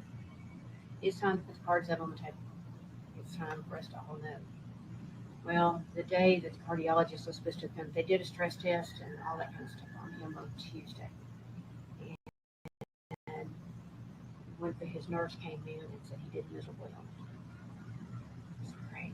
And he said, we do not do open heart surgery here. As far as stent, I think they do stents and stuff. He said, so he will be transported out of here. And like I said, I never talked to the cardiologist. I talked to his physician's assistant. Because Amanda and I, she came and got me, and we went to Fox Hall on the other side of Douglasville to look at a wedding thing. We got back. Over there, they were dismissing him. And so I never talked. But I do know, because in the paperwork, that he was supposed to have gone back to the neurologist and to the cardiologist on that Friday. And he got out on late Wednesday, and he refused to go back. So, Yeah. But he doesn't, no heart attacks that y'all know of yet. no, he had all the EKGs that they did in the hospital came back abnormal. So that's all that I was told was abnormal. And of course, I tried to ask a lot of questions and stuff. And of course, their thing is privacy laws. And I know Dr. Hoffman, his doctor, I had been to him. I had to have eye surgery done a few years ago, and I had gone to him for physical at that time. I said something. I said, "Well, we'll do about Gary," and he said, "No." So I ended up teaching. Well, I'll take it. I said, he takes his blood pressure medicine with a Mountain Dew, and he said, that tastes as if it's cigarettes. And he just kind of laughed. He said, what do you? I said, I don't know. But now my mother, 2007, I think, she had to have open heart surgery, and I tried having her done else for a while. And I actually took her to him to get on home health and all that kind of stuff. And Gary said, I finally brought you somebody that's in worse shape than I am. No, Gary, she's okay. Wow. I mean, I knew he was taking time off. I mean, there's a lot of it that I would think you need to go check on him, but the more you checked on him, the more belligerent, I guess, that he got. More, so I just go and just look, push the slept for the CPAP machine, so it breathed for him, basically, and he slept with the door locked. So he's paranoid about everything. You said this is a smart house, and you just told me it's paranoid. Are there any video surveillance on the property? No, not any of that has worked since the fire. Okay.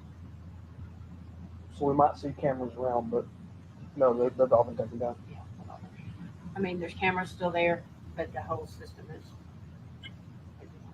So I mean, if one of my supervisors says, "Oh, there's a camera," I can tell them there was a fire. How did you say 4 years ago was the fire?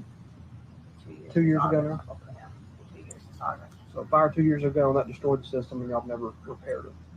We got Elon, Mhm. and we got them back out here, and they've worked on it. They can't seem to get it. They couldn't seem to get it working. I mean, there's an iPad up in the kitchen that you can control, everything with, and it had been able to get it back working right.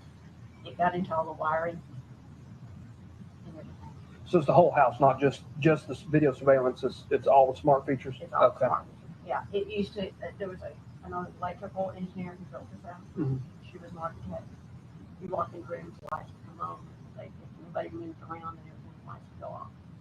Wow. They got into all of that. And I said, my didn't know that it'd take a fire to get to where, because I couldn't keep a light on in the house.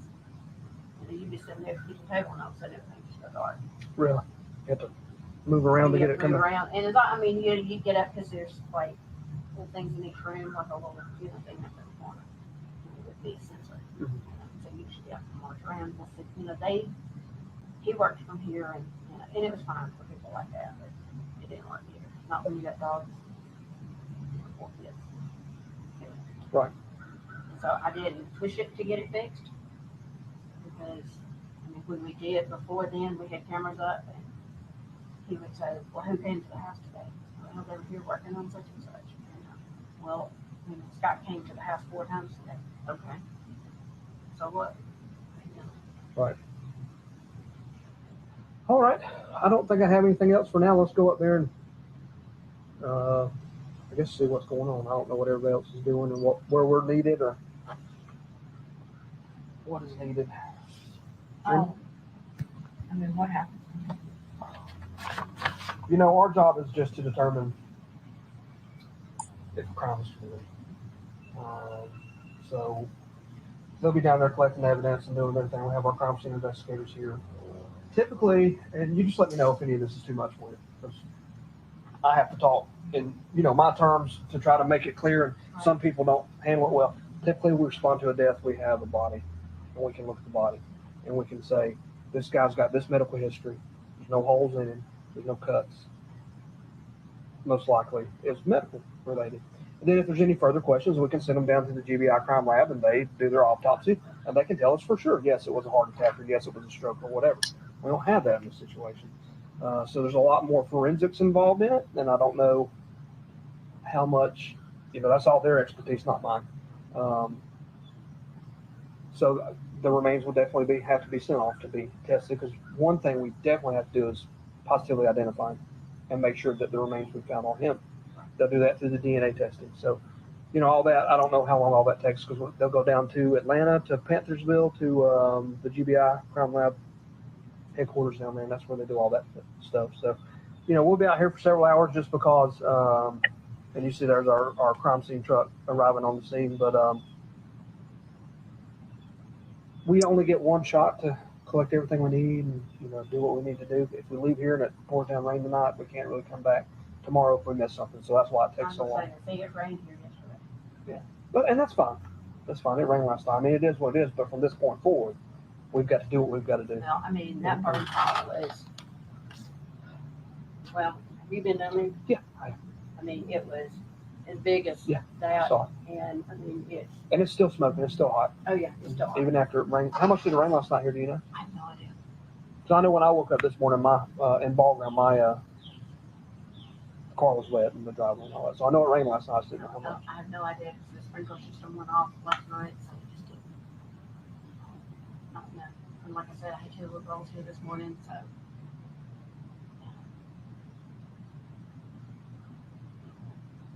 I know that seems odd.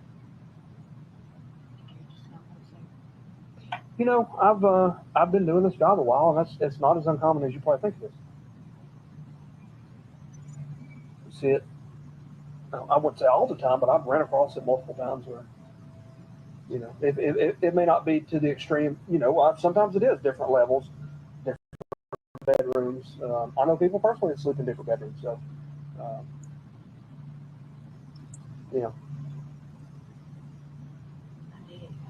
Like I said, I begged him and begged him, please don't tell me.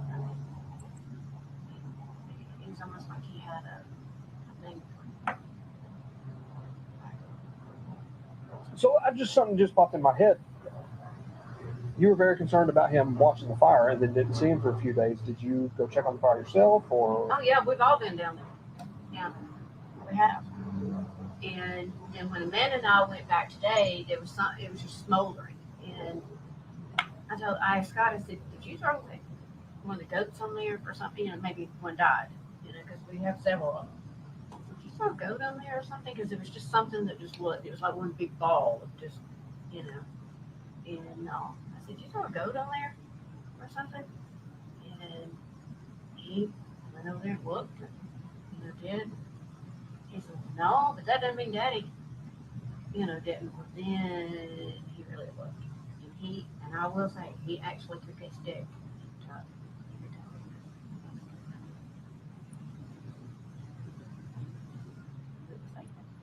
Mhm. Tell me if I have to go or code or anything. He took off. I said, I'm calling. No. But even the day before, y'all had been down there checking on the fire, and just Well, I would just walk out here on. Like I said, I wasn't here. It was late Tuesday before he said it, and then you and weren't then here all day yesterday, Wednesday. and then I wasn't here most of the day yesterday. But you could just walk in on the deck and I look, can walk out, yeah. make sure the woods weren't on fire. Just Make sure the woods weren't on fire. It was basically all that I did. Now this morning, we walked all over them, everywhere. We just glanced at it. Yep, it's burn pile still burning, and it's still burning. And this door right here goes to the master bedroom. That's right here, so I can walk out that door. Just walk out. Like the deck goes all the way around. Okay. And I just walk out and glance over there and go, oh, thank goodness the woods are not on fire. And I said, we can't raise woods down, because actually from that fence right there is another man's property, and it actually comes up to the back of the house, and he lives down on Birmingham. And so we can't set raised woods on fire. But you can tell there's a big tree that's down there by the burn pile. The last time he burned it, he got the tree on fire. So when y'all went down to the burn pile, you noticed the remains, and I just thought it was, and that's when I said, Scott, did you throw a goat on here? And I said, or did we have one to die? Because it was not unusual. If we've got a bunch of babies, and it wouldn't be unusual for, like I said, Tuesday night, Gary was gathering everything that was not nailed down, and there was a box that he had gotten a little jumper thing for Olivia, and he was going, I said, no, do not burn. Well, I noticed yesterday the box was gone. So, and then when we came in yesterday, the goats were out, the pigs were out, everything was out. So I called Scott and said, if you've been here, we'll let everything out. Just thinking he could maybe come in for a minute and then left. And he said, no, it's great. I just let them out and wonder how long, because they'll get up here and eat everything. So I know at some point in time he left them out yesterday. I'm assuming that doesn't mean that he did. They could have gotten out. I don't know. I don't know. I should have gone down and checked on him yesterday, but like I said, when I was blowing off everything, the fan was going in that bathroom. Mm-hmm. And I just thought, well, he's up now.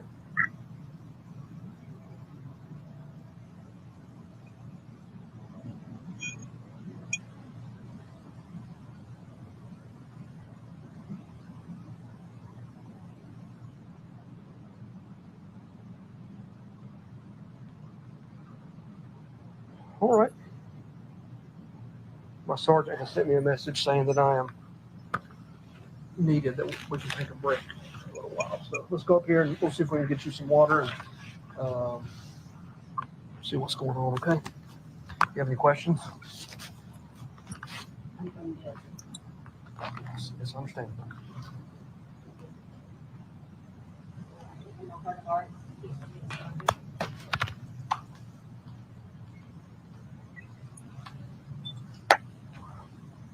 None of us want anything more than to him come walking over that hill. Then we have to figure out who that is down there, but at least it wouldn't be. Well, it's like he's saying, his phone. Was he, did he always have his phone on him, or did he leave it places? Or? He would leave it. No, he didn't care. We had all the time. So it's possible phones in the basement that just died. The battery just ran out. Because they only last a couple of days. Okay. We know when I know Scott and I went up to Ceredigion Ranch to eat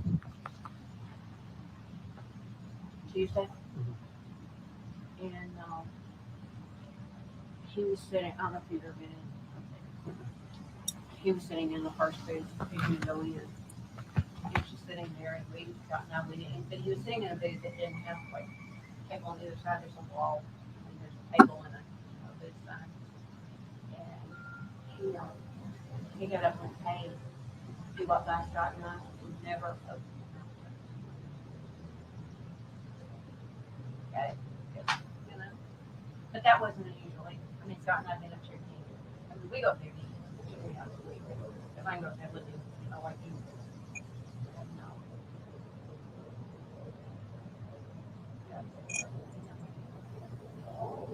And I would ask Maxine, who works up there, does he ever talk to anybody when he goes in here, or does he just like, have his phone or his iPad? Or anybody, I mean, like, it's like, well, I mean, Scott's usually in there, and, he'll sit in there and keep me on with his iPad.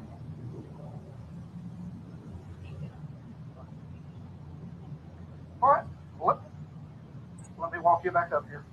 And then I'll see if I can get some more information and see what's going on, okay?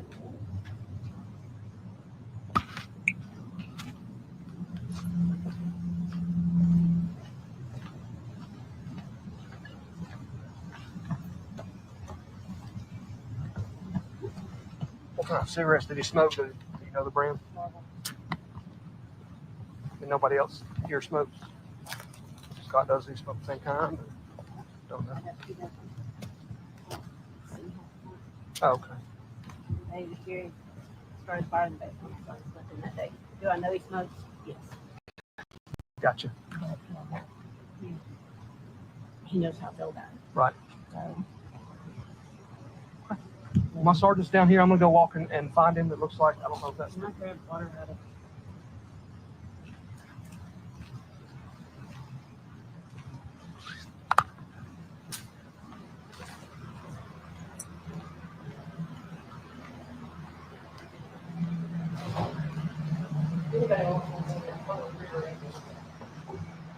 I'll let him know. Thank you. and then there's 2 cases of water. Okay.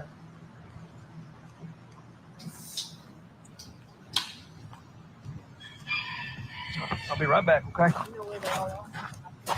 I see there's somebody talking to that gentleman there. I believe it's your daughter.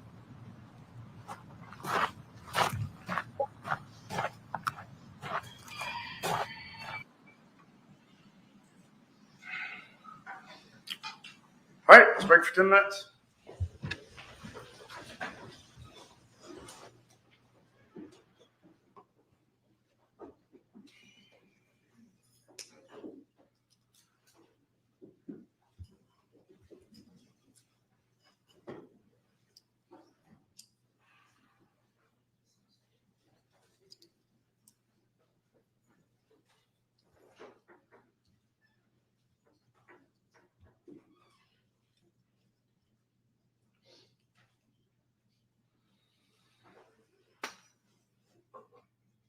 All right, we'll be in recess.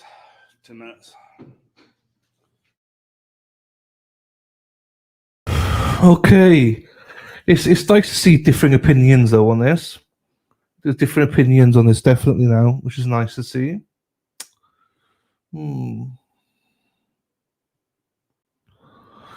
Yeah, there you go. Oh.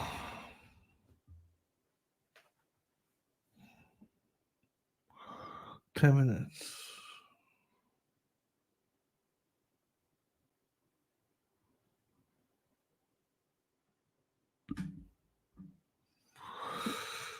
Right, what's happening then? What's happening in the world of El Chatty? Heather's in El Chatty. I have no idea what Heather's on about half the time. But I still love you, Heather. Daffodil. Daffodil cheats on me with Will. Daffodil also prefers Bill. Oh, Daffodil.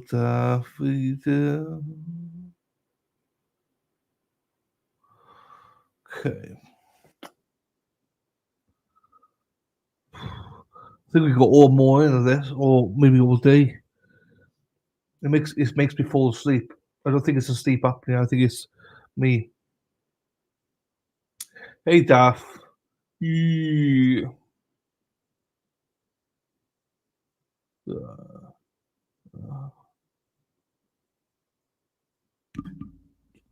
Oh, gone. You could all go for your tea, coffee, whatever you need to do. Get it. Oh.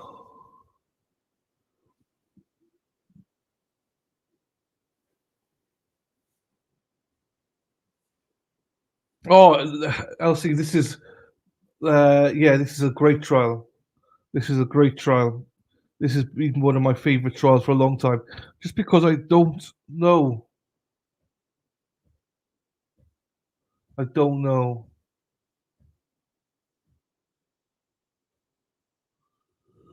Oh, sorry. Yeah, Gary, it has me to sleep as well. But it's still good though. Fuck, that's bad.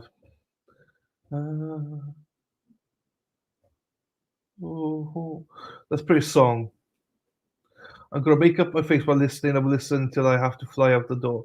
I hope you don't. Be careful. Don't fly out. Here we go. Let's listen to a bit of Larry. Let's listen to a bit of Larry, will we? Make us laugh. If I can find it. Larry. Larry. Larry.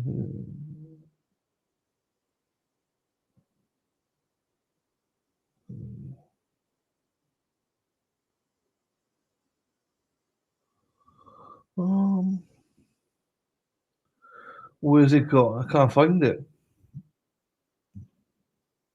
Here it is. Where is he? Where the hell did he go? There we go. Yeah, I'm right. Buddy, you're coming in like Darth Vader. I don't know what the hell's happening. Are you in? Must be. Got some technical difficulties here, buddy. Oh, that's good. You gotta that shot. You're coming in like friggin' echoes everywhere. Hold on. Wait a minute. Larry, Jesus. Wait a minute. How was that? Is that better? Buddy, you sound like Barry White. Hold on. Talk to me, Larry. Larry, where are you? What the hell you doing? This, Sean.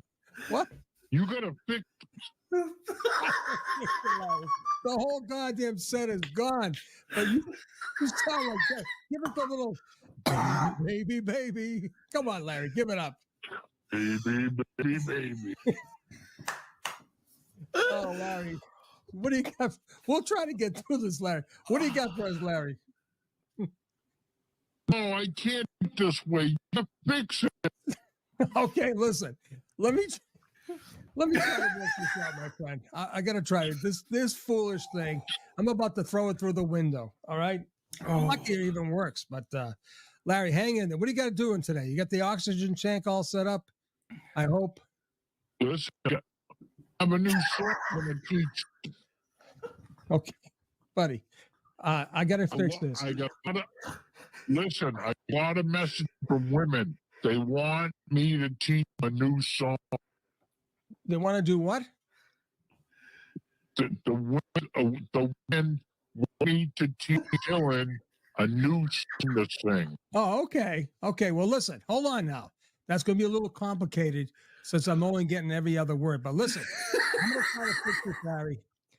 Buddy, we're getting a little delirious over here. It's too early for this, but I'm going to call you back, all right? I'm going to make 1,000 phone calls. Are you like in a different area in your house? Because I'll tell you, I got to do another test call, okay? Fuck. All right? The same it was the other. Buddy, okay, if you're in the same spot, then it's on my end. So let me fix this mofo, and I will call you back. All right, buddy? I'm sorry, my friend. Hang tight. Hang tight. All right, there we go. What the hell is going on? Oh, that always cracks me up. That always cracks me up a little bit. When you feel it, not feeling it. Oh, excuse me, when you're not feeling it, just get Larry. I did not, Heather. I've not watched anything, to be quite honest with you. I've not had time, to be honest with you. It's a little bit funny, but I miss Larry. Larry's the key. Hello, Kim. Hello, Kim. Hello, evil queen. Hello to you all. I love you all. Right. Yeah. I saw some chat against Spicy, but back and forth, people talking. Just remember, everyone's got an opinion. I know you all know that. That's why I was like, you'll be fine. But yeah, everyone's entitled to an opinion, people. I know you'll all respect that. So just because we don't all think the same way, which is I love that we all have different opinions. Well, Heather Taylor says when she wants a good laugh and she wants to pee her pants, she watches that video. Do you pee your pants a lot, Heather? Poor Seth. Poor Seth. Larry and the swinger party is epic. Larry, I know. I've not actually got that a swinger party one. My neighbours are hitting things with hammers and it's loud. I can't hear the stream. I feel like shouting, shut up. I can imagine, Gary. That's annoying. Yes, I know. I hate it when that happens. We're being good boys and girls. We are. You are. No, no, silly. I quit drinking. Oh, you quit drinking, did you, Heather? I don't drink either. Very much. I don't. Sean Doherty, get yourself a whiskey. Get yourself a cup of whiskey, Sean. Sean, Sean. I got my cup here. Cheese and rice, Sean. I got it. El Chati. It's coffee. I made it earlier on, and it's nice and warm now. Lobster. I've never tried lobster. Never tried it. Never tried lobster, I don't think.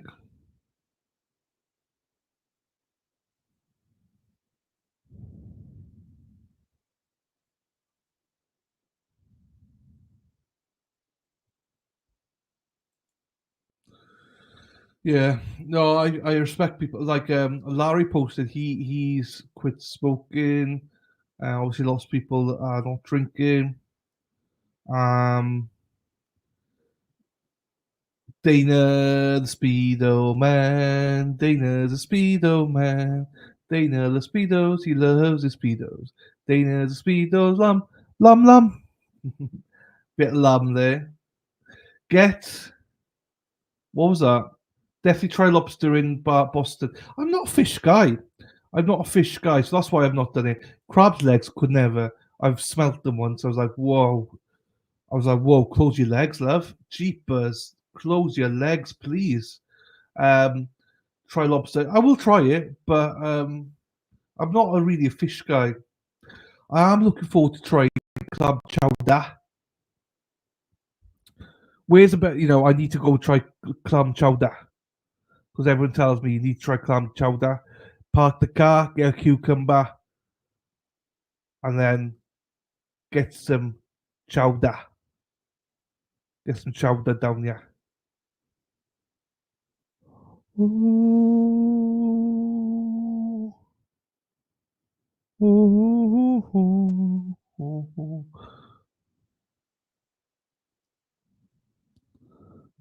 Maine lobster. Twist on the other case. Lobster is seafood and scallops. Yeah, I'll try scallops. I think I've done scallops before. Put your crab legs in the air like you just don't care. Yep. I can't do fish that tastes fishy. Mm. That sounds a bit fishy to me, Heather. We don't drink a lot. Canton is art. Canton's art. I'm staying in Canton, so Canton's in. I like a drink. I'm not like off the drink, but I very rarely do I drink. I used to drink a lot when I was, even up to about 4 or 5 years ago. I used to drink a lot. Going to Pink Gin. Ooh, that was nice. It's just, yeah. I gave up smoking like 3.5 years ago, and I find it difficult to drink and not smoke. Robin, you deleted the swinger. No, I've not. I've not snipped it. I've not downloaded it. The swinger one. For the chowder, red or white. Whoa, what do you mean red or white? Well, wine. I like both. I probably go red. But what do you mean red or white? Is that wine, Raoul? Some salmon, okay. Most salmon though, nope. Fish and chips, yep, all day. Yeah, fish and chips. Scallops, yep. But if they don't get all the sand out, absolutely not. That sounds like a Larry. Absolutely not. She put the strap on, and I was like, absolutely not. Heather, was that you with the strap on? New England clam chowder, not Manhattan, is wonderful tonight. Robbie, I slowed Liani down and was still a little hard to hear, but got the gist of it. Yeah. You will when you visit my man. Yep. You go, you well, you be at the waterfall every day. Haha, not sure about that.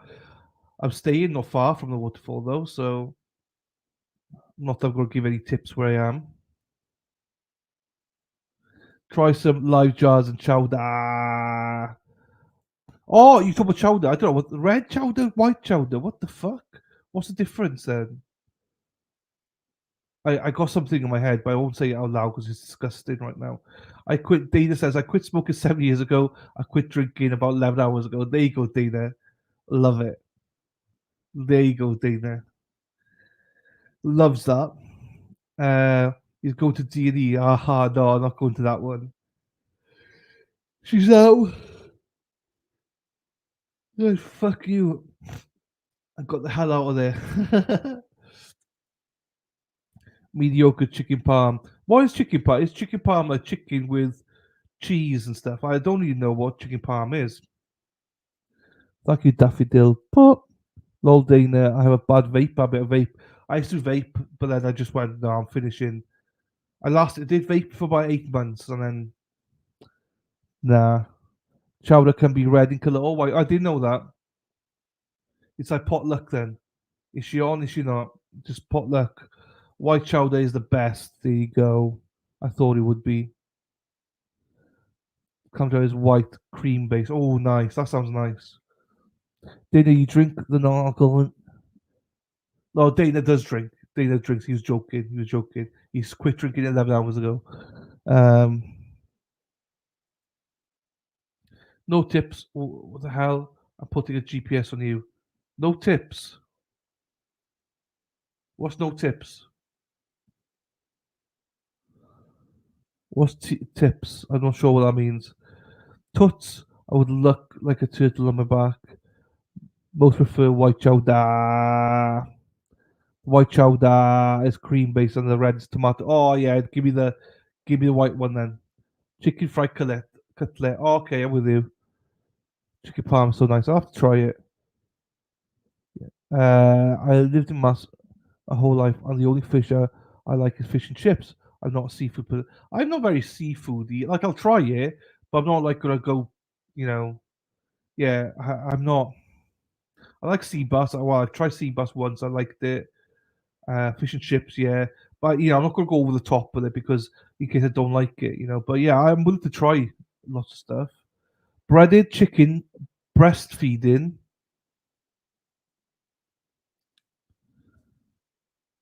Heather. So breaded chicken, breastfeeding with pasta sauce, mozzarella, and pasta. Oh, Heather's the best, isn't she? Heather. Oh, you're the best, Heather. I will do that. Chicken fried cutlet over noodles and marinara. Oh no, Mark, that goes in there. Red chowder is tomato based. breastfeeding. What the fuck? You got something to tell us, Heather? Your boobies getting bigger? Are they leaking? We'll try them. We'll try them when we're in Boston. How could I forget the cheese?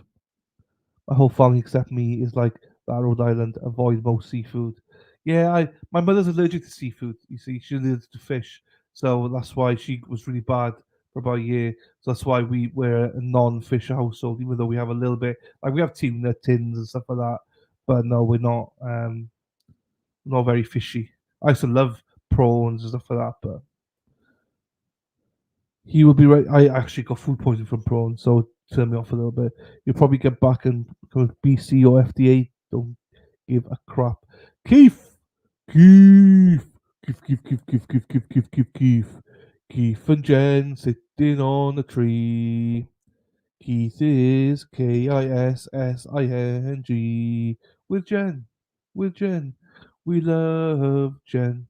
Okay, Keith. Much love to Jen, as always, my friend. Hope you're well, buddy. Nice to see you, as always. Daffy Dill, a tattoo. These hormones they put in them. Les, that's nearly a sin. You said you're not giving a tips on where you will be. I said I'd seek. Ah, right. So sorry. All right. I don't want to pinpoint exactly where I am in Canton. Otherwise, there might be the McAlberts there going, right, let's beat him up or something. So that's what I meant, yeah. Can you imagine? Because I'm close enough to them. Rhode Island is on fire. I still have not. No, this is disgusting. Chop suey. It's chow mein, I think, isn't it? Chow mein sandwich. What a fuck, you know. Typo. We love Heather. Yes, we do. I'm slow. I know it's blessed me. I couldn't live without cheese or potatoes. Who's breastfeeding? Heather. Apparently, she's pregnant, I think.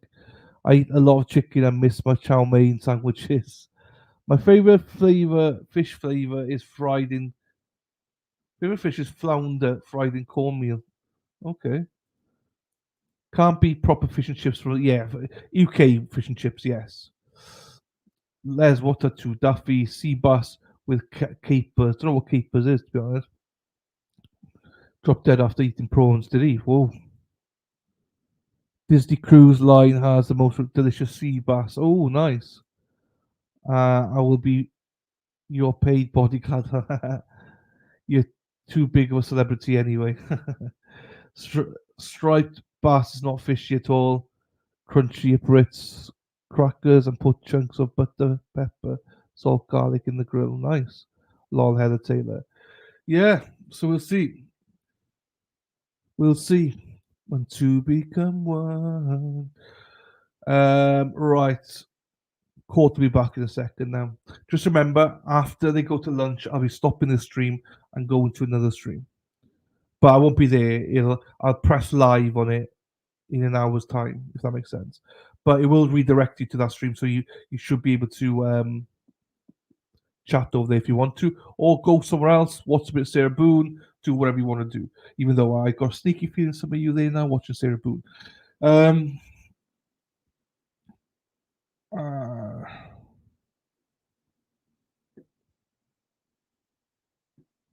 There you go, Danielle. So, do you know who? Jessica Fritz. I've not seen Jessica Fritz for ages. Oh. Excuse me. Not seen Jessica Fritz. Logan and Carter. Not seen her for a while. Hope you're okay there. There's somebody else that I've not heard from in ages. Who is it? Two people joined the stream at the same time. And one got a little bit upset and left, but they came back and then they're gone again. I don't remember who it was. Who was it? I wonder. They were here every day. No comfort, no. They were here every day. I mean, obviously, not dumpster juice. I mean, she's just gone somewhere else. But there was they were constantly here. I think their friend might still be here. No, Erin Hack can't fucking get rid of Erin Hack. Erin Hack is everywhere. Where's Bill? Don't know. Billy boy, Billy the goat. I don't know where he is, but he was here Monday. Not Monday. Last week. Last week he was here. Erin Hack is just she's watching a different trial at the minute. Yeah.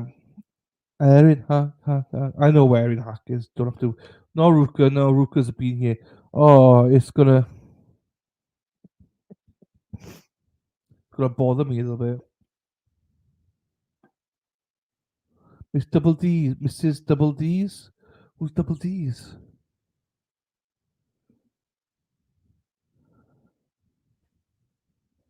Shari D. No, Shari D. We keep in touch with Shari D. She's just a bit busy at the minute. Shari D. Oh, the call's back. I'll have to go look. Actually, I'll just go quickly look now. I know which it was. She was watching Ashley Benefield with us, and then something happened. Josie, I must have. D D D D D D D D D D D D D D D D D D. Oh,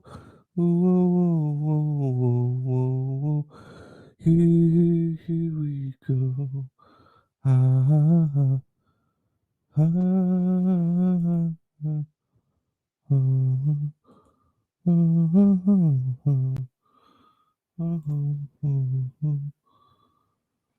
okay, not that one.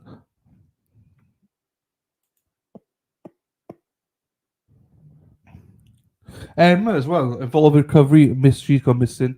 Not seen her for ages.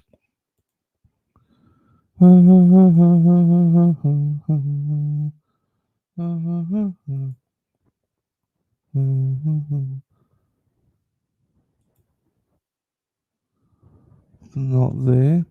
What's that coming over the hill? Is it a monster?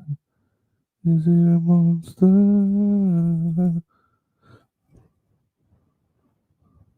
Lou's obviously been away.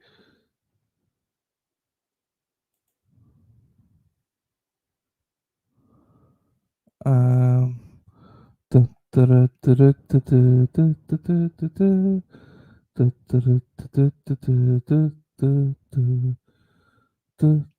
no, they deleted the comment. Fine, they deleted the comment. Okay, I remember now. Yeah, they deleted the comment.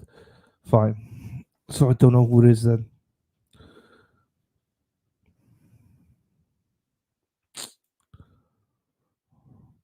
Everybody, rock your body, rock your body, rock your body right. Josie's in a fight. Oh. No, a little bit. I'm not really keen on fish that is raw. Joe, Rosie. Ah, there you go. Lisa Reed knows. Yeah, you know we would know. You're a nosy bitch, like I am. Sarah P would probably remember as well.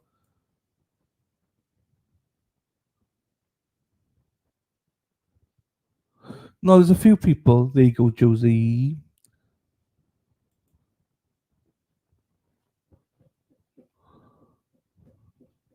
There we go. We're back.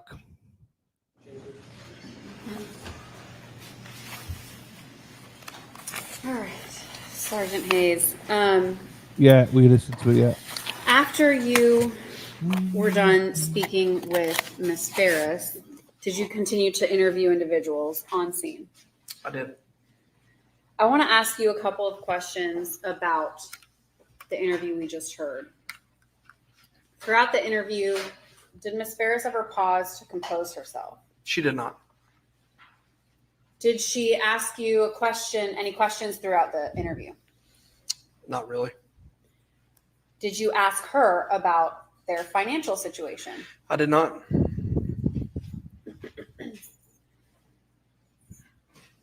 Did you have to redirect her to your original question? I did. And at one point you said the time, early on in that interview, it was about 2:35 p.m., I believe is the time that you stated. Mhm. And that interview was about an hour and 20 minutes. That's correct. And at that point in time, nobody knew that there was a projectile found anywhere in the property or in the remains themselves, correct? That's correct. Okay. In fact, you tried to end the interview. What happened when you tried to end the interview to go about your other duties? Ms. Farris continued to talk.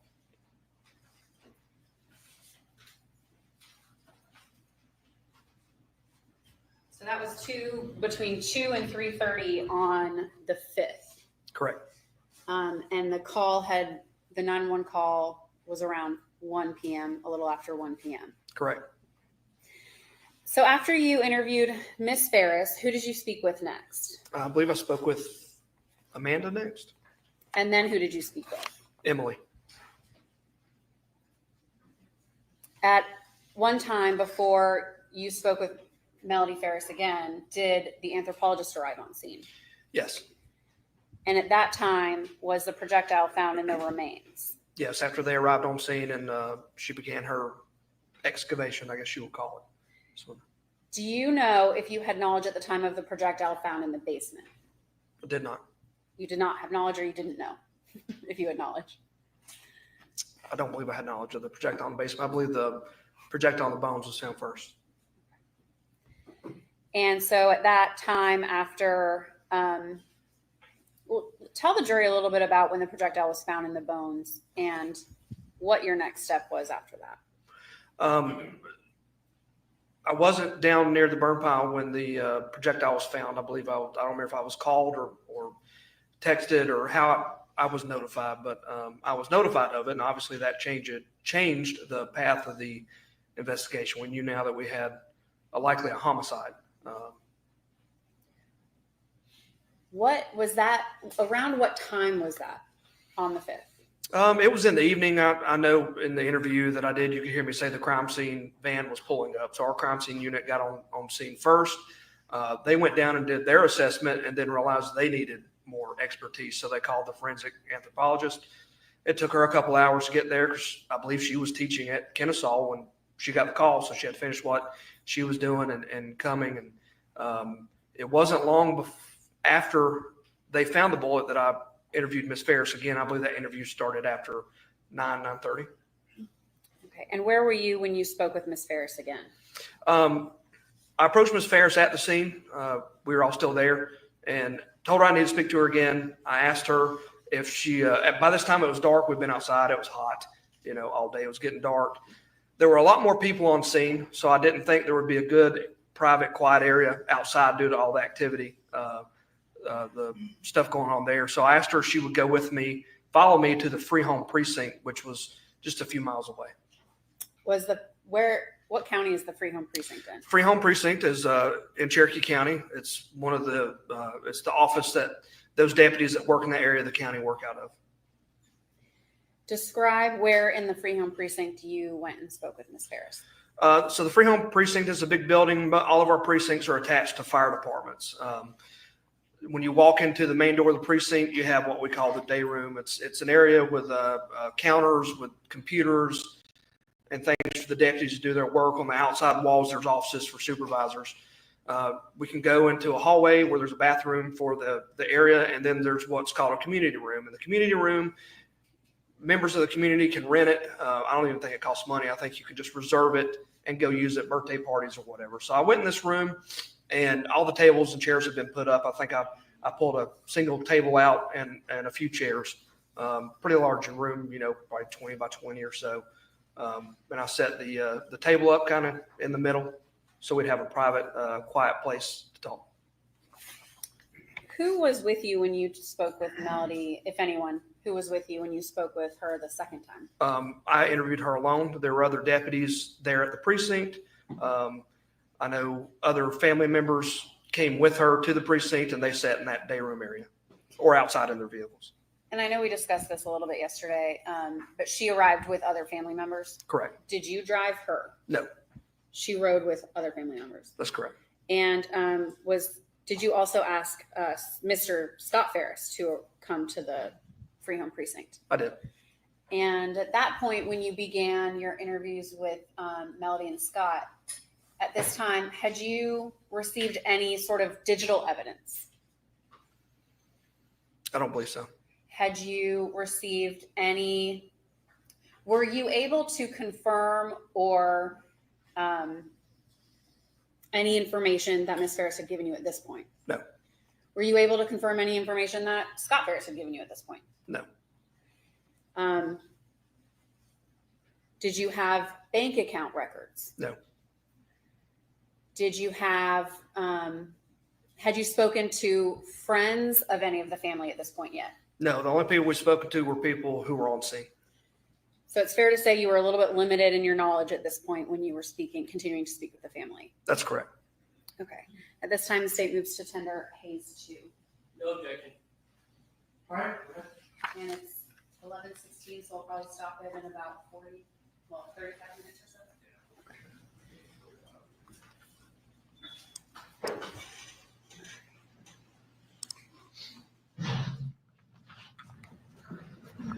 I just want to talk to you again to try to see if you can clarify some things for us that just, talking to different people that they think different things are important. And we have information that there was probably about a month and a half ago that there was another firearm found in your house, seen in your house. And you said that all there should be is the shotgun. Are you aware of any other guns in the house? Yeah, there's a shotgun and there's a 22 that was at the house. Like a 22 rifle? Yes. Okay. But no other guns? No. Was your husband an avid shooter? Did he like to go shooting? Yeah, he did. Where would he go? What would he do? Do you know? He just do skeet shooting, dove hunting. So he's more of a shotgunner, bird shooting type guy, Yeah. not a pistol or. Yeah, I mean, there's, my dad had some pistols. Mhm. But now Scott has them and I don't know what's left of them. I don't know. Scott took them, he was in the military and Scott took them, and took them to Columbia where he was. And supposedly the house got broken into but now I do know that there was a pistol over the barn for a while and I haven't seen it in a long time. Scott took it and put it away. Do you remember what kind of pistol, what it looked like, I or have no idea. don't have any I idea? don't know anything about guns. Is there anything else you can think of that you've thought of in the time that you've been out there that you overheard in conversation or anything like that? They've been sifting through the remains and the ashes, and they have found a projectile and some bones. Does not appear to be self-inflicted. Okay. So, I mean, do we know?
No, but there was a ton of, like fireworks and firecrackers and all kinds of stuff going off.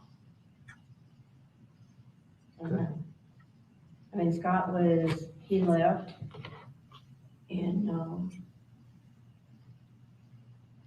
and I don't know where he was. I mean, I don't. You don't know where Scott was? No. When he left? Tuesday. I honestly can't remember whether that's when I don't know. He was at the lake, I think, but I don't know that either. I mean, he leaves and we don't know. And he's played golf 3 days this week. Okay, where does where Scott was have to do with? Well, I was trying to think as to, his coming and going and that kind of stuff as to, whether he would have seen, I don't know whether he saw him when he came in Tuesday night. Well, he said he didn't because he called you at 11:30 because he saw the fire burning. Yeah, but he was coming in the driveway at that time. Okay. And at that point, you didn't know where Gary was? Well, I thought he was in the basement. I'd been out chasing the horses. And so I just came in like at the house. I talked to him as he was driving in the driveway because I was taking the RTV at the barn and parking it in the.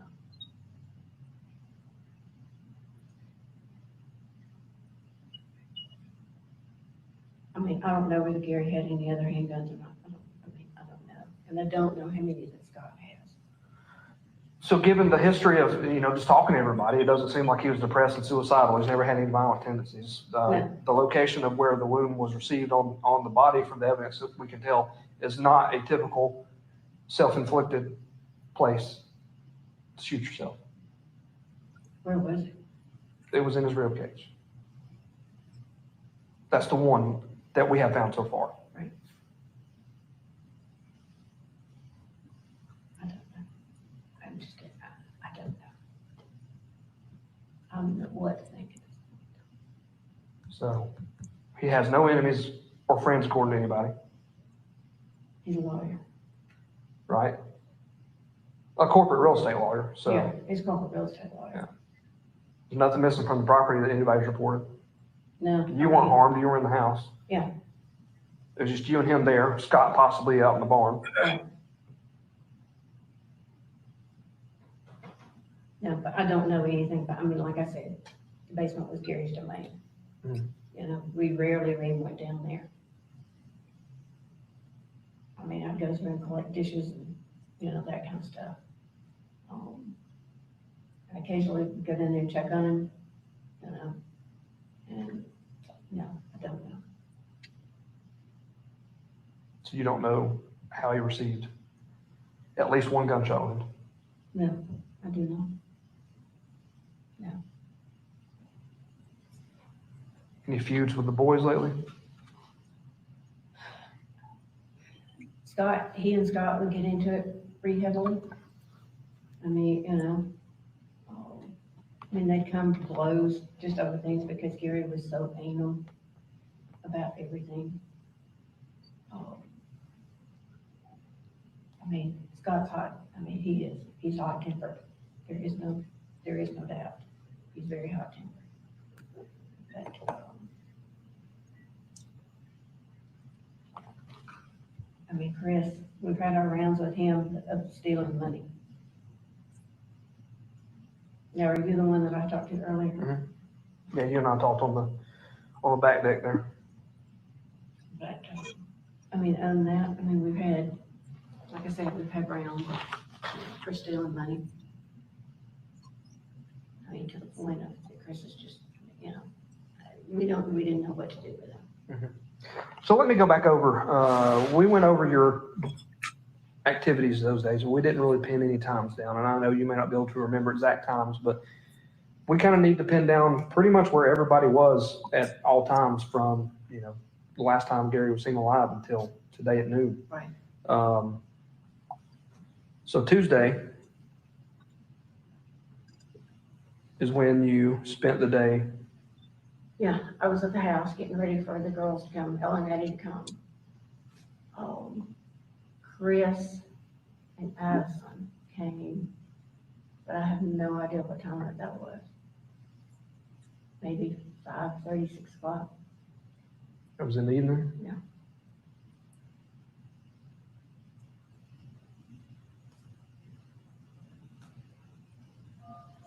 No, this is on Tuesday, correct? It was on Tuesday. Chris brought Addison over. Chris brought Addison over because he had taken Ella over to a friend's house that she had made since. Right, after that? Oh. I went in and was sitting on the sofa in the study with the dogs. And then he said something about one of the horses was out. Who did? Gary did. And we discussed about dinner. You know, was I cooking? Was I not cooking? Was I, you know, whatever. And after that, I went out and chased 2 horses for, you know, a while. I mean, one of them had gotten off the property.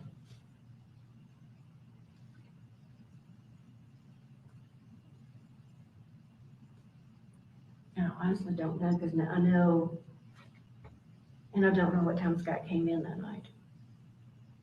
But I talked to him. I mean, I don't know. And he discussed, he said, I said, the fire's going. I said, yeah, and I told him he had to watch it. And about what time did you say he started the fire? It was after Chris was there,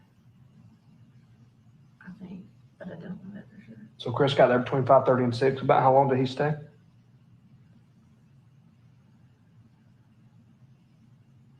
30, 45 minutes, I guess. But I don't know how long he had been there when I saw that he was there, because he didn't come into the house, but I saw him out the driveway. And then we went over to the barn. And because Addison wanted to see all the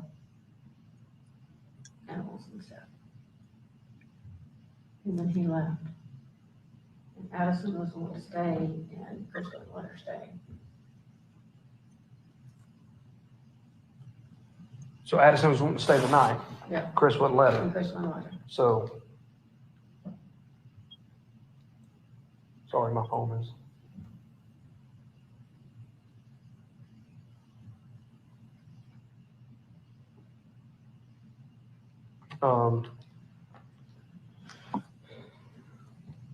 So between 5:30 and 6, Chris gets there with Addison. Mhm. And y'all spoke in the driveway. Or did he ever come in?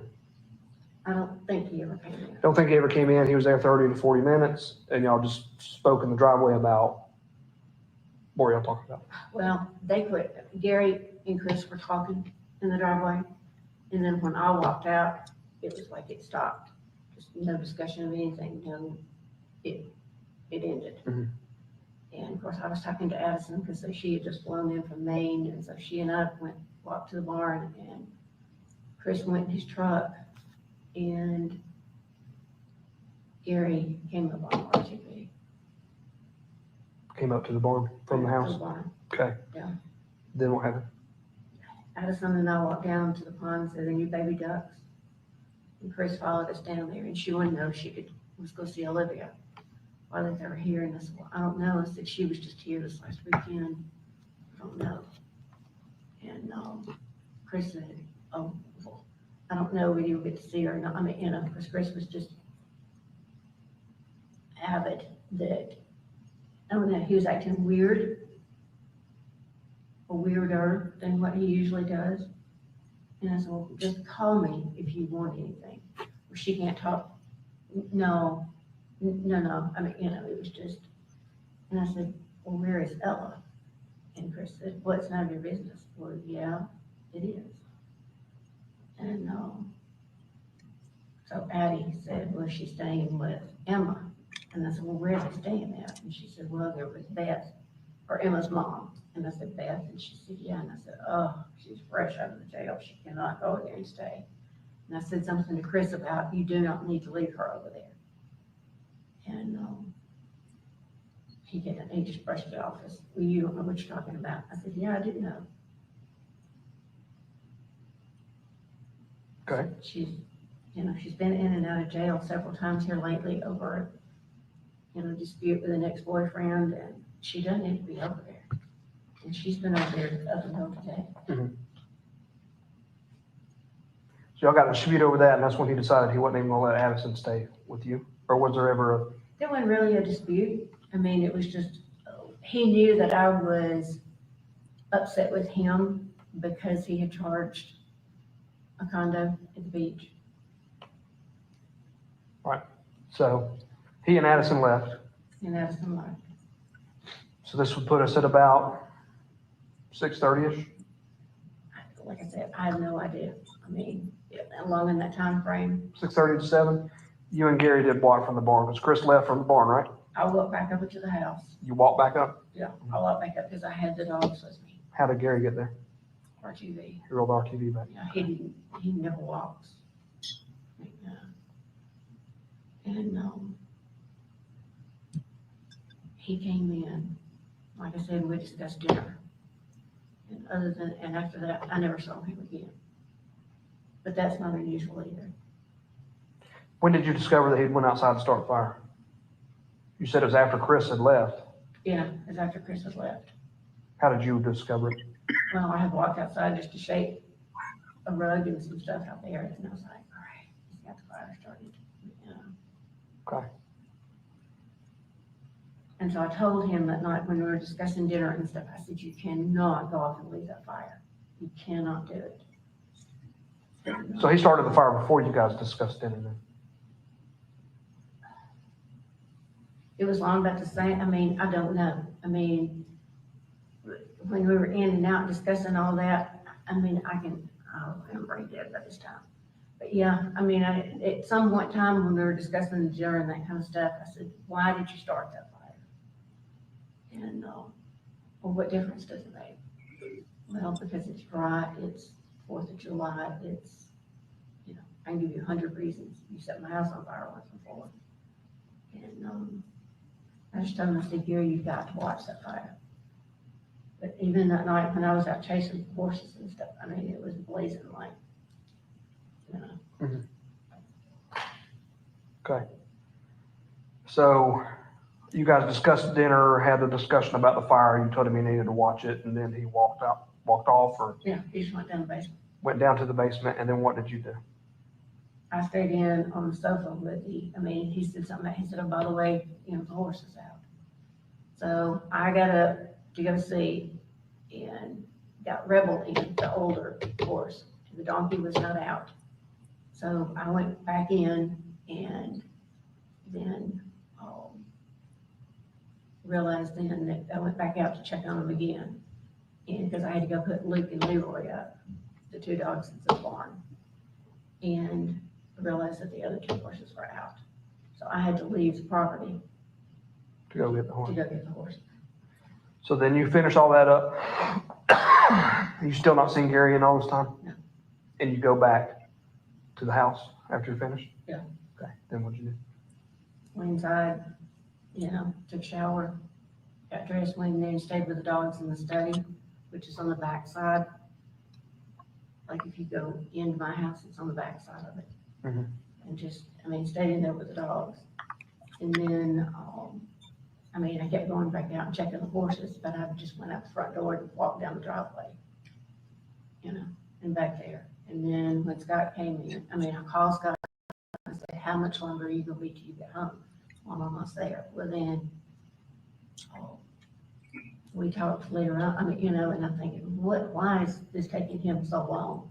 To get home. And, finally, I said, look, I need some help getting, locking up all, everything, how much longer you go be? I'm almost there. He got just very angry, very. I said, I don't know. I don't know what time that was. Shoot a text. They're looking for you. They're looking for me? Yeah, they needed you and Trent back.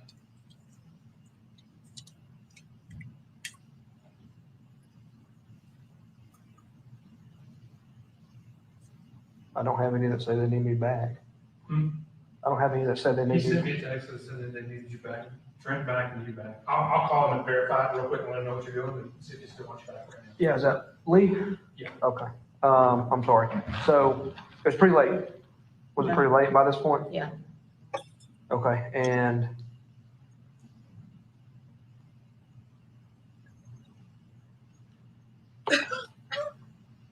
so you had a phone conversation with Scott? Yeah. And what did that entail? I mean, it was just, well, you'll be home, you know, look, I've got, the horses are upset, the dogs are upset. Luke and Leroy are having a meltdown at the barn. I mean, just typical. I mean, what we do, 9 days out of 10 with each other. Scott, when you be home, I'll be right there. And, 2 hours later, he may show up. Okay. So when he got home finally, did he let you know he was there? Or I saw him pull in the driveway. did you call him or he called you? He called, yeah. That was when he said, we discussed about he said, I see he's got the fire going. I said, oh, yeah.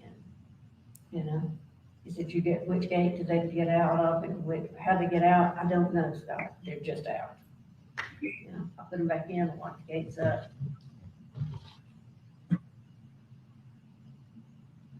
Okay. So, and by this point, it's pretty late. Do you have a guesstimate of what the time was? I mean, I would probably say 10:30.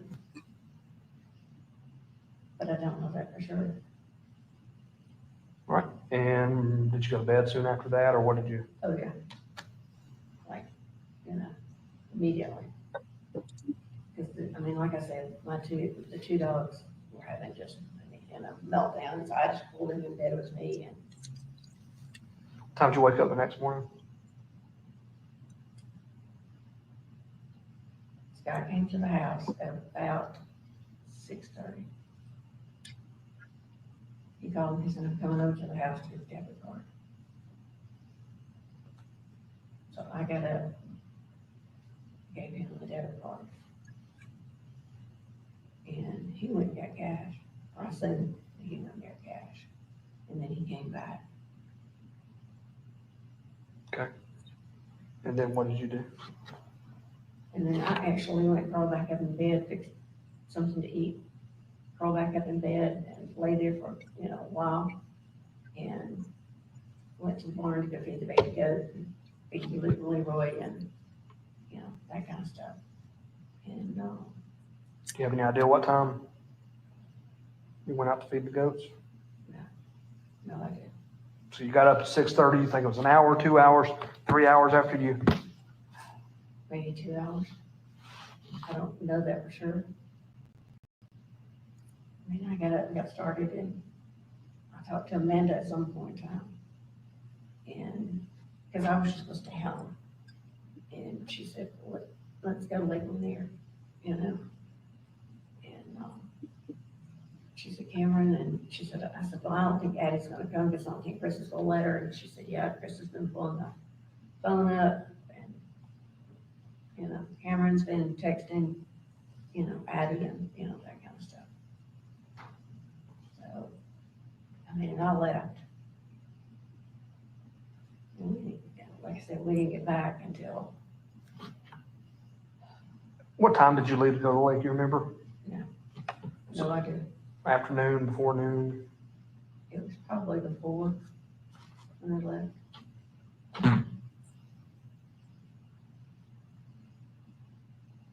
Like I said, I thought he was up because I had the blower going and blew off the driveway and, up the upper deck, and then you go down below and blew all that off. And because the fan in that bathroom was blowing and you could smell smoke coming out, at that time. Mm-hmm. So when you left at around noon-ish to go to Lake Lanier Islands, Right. or Lake Lanier, you didn't see or hear anything from Gary? Yeah, but that's not unusual either. I mean, especially on his day off, it's nothing for him to sleep till very late, especially when he was having those spells, as we call them. He'd sleep till, sometimes all afternoon. Mm-hmm. But it was not, and like I said, it's nothing unusual for him to sleep very, very late. and to go down to his office and go to, stay in there for hours and hours doing documents. And I noticed that the door was open very much to his office, still didn't think, and I just reached and closed it. Blew everything off, went with the blower up, and I was gone.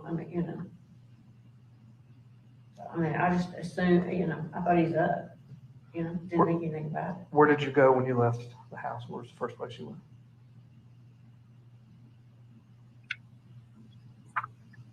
Target. Which Target did you go to, you remember? One of Marketplace in Cumming.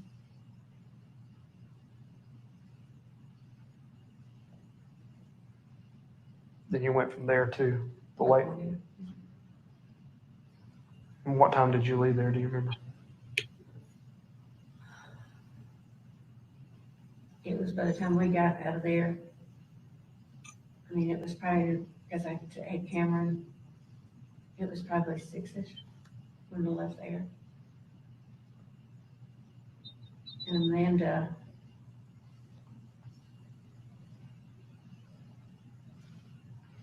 we called her and told her that I said, I'm home, we had gotten home.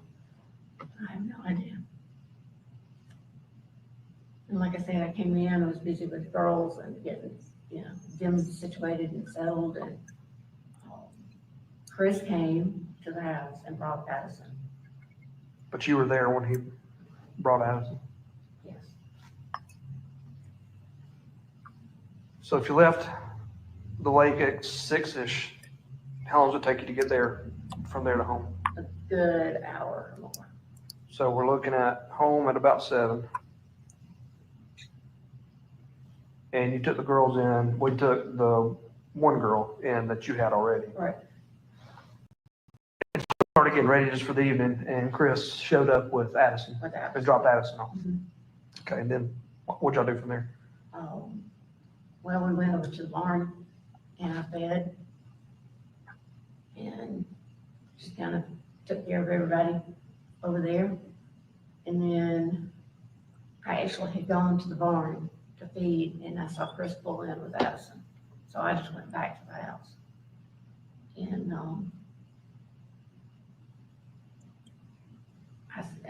we discussed about, Addie had actually a salad from Wendy's.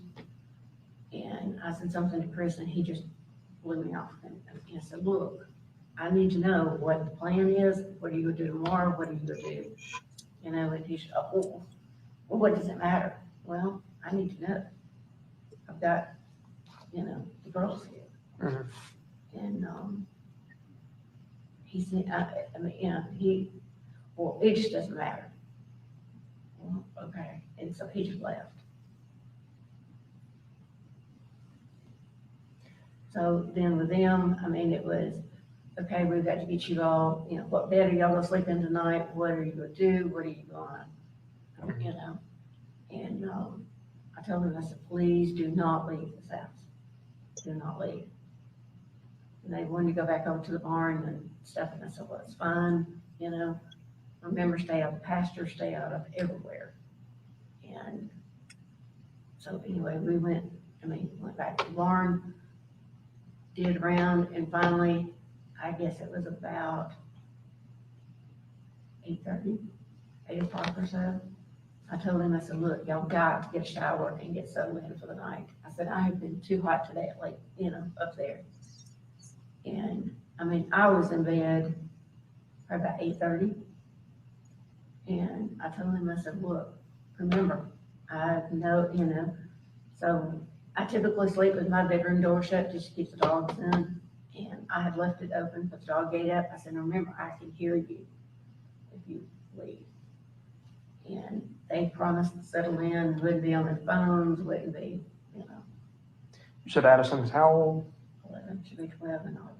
And what was the other one's name? Cameron, And she's how old? I think 11, 10. And both of these girls are whose daughters? Chris, my oldest son, Addison is his, Cameron is Chad, the one that's out here. Oh, okay. So she is your soon-to-be step-granddaughter. Okay. So you're in bed by 8:30, and you sleep all night, or? Yeah, I mean, I'd wake up every once in a while, just, okay, have I heard them? And I remember hearing them in the kitchen at some point in time, but it's like, okay, they're in the kitchen, and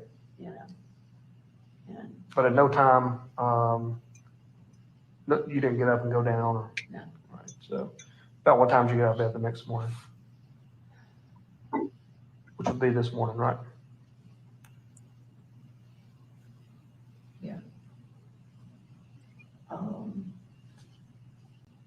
I got up and checked on them probably about 8:30. And they were both upstairs asleep, and I went upstairs and turned out all the lights they have all the lights on upstairs, and I went up and turned. You're good, Dave. You're good to stay. All right. Went upstairs and turned out all the lights and lowered the air conditioner because it was hot up there. And I, lowered it down. And I don't know what time that they got up. I mean, I basically got up and fixed me something to eat. And I thought, I'm just going to curl back up in the bed for a while and just, chill. And I talked to Amanda, and she was on her way over. And she said she was actually at that time she said, I'm gonna get up and I'm gonna get ready and then, come over.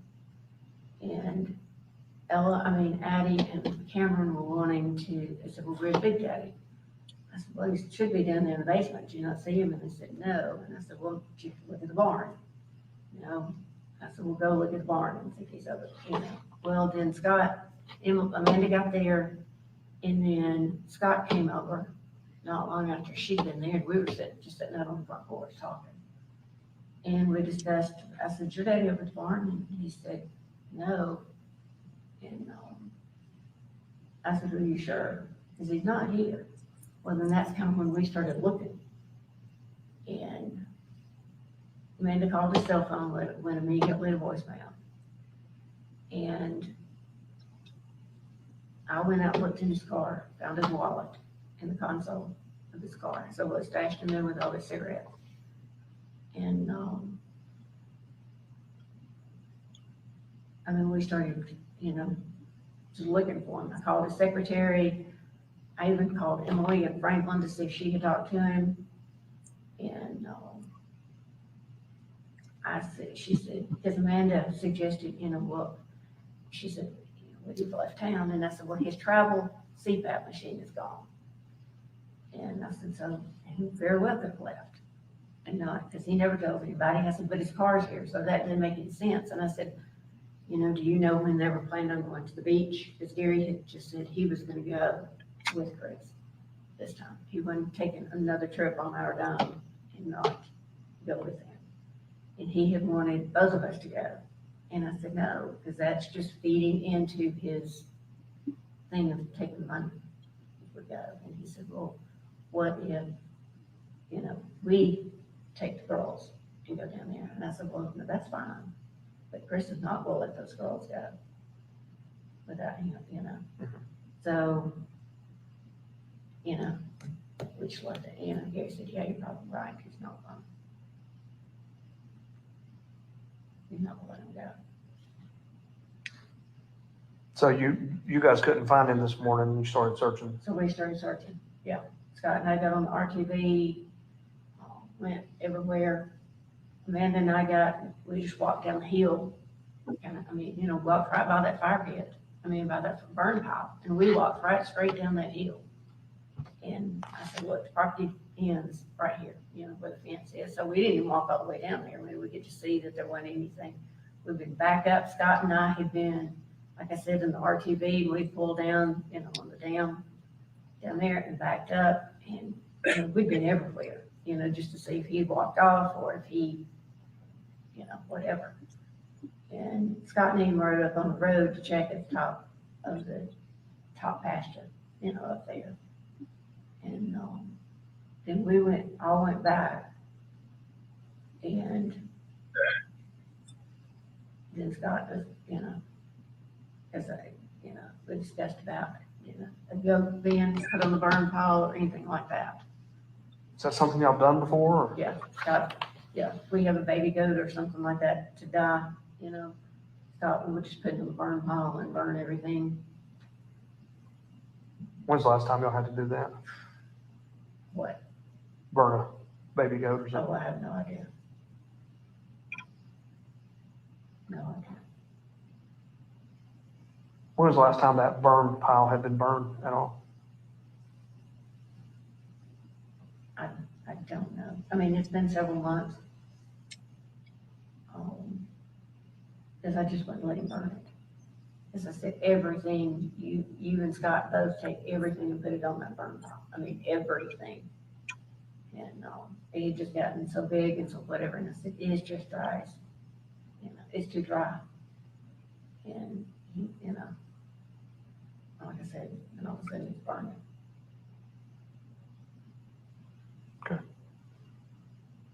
So that pretty much narrows down your time frame and where you were and what you were doing and who you were with. So that was Yeah. what I was. And Scott called me after he got through playing golf. And he said, got through playing golf, and I said, what are you gonna do? And he said, well, I'm gonna go on up to the lake, but I won't be there long. And like I said, then it was, late when he got home.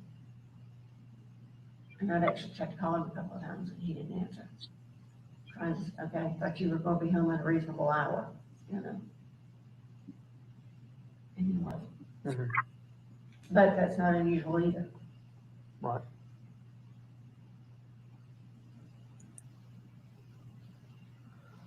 All right. Do you have any more? How do you want to tell them about the projectile, the bullet? You want me to tell them? You want to tell them? Does Scott know? No. You're the first one.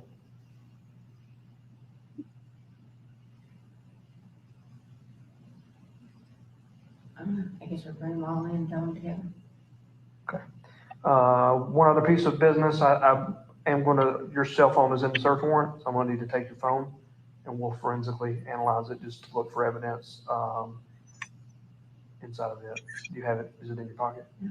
Yeah, I'll go ahead and, if you want to cut that off. Is it password protected? Please. Will you give me the password, or do you want to turn the password protection off? No, I just give you the password. Okay. I mean, do you have a search warrant for this? They have it. I don't know who has a copy of it, but it is in the search warrant for all electronic devices. I mean, do I need to get an attorney? That's up to you. It's one of your rights.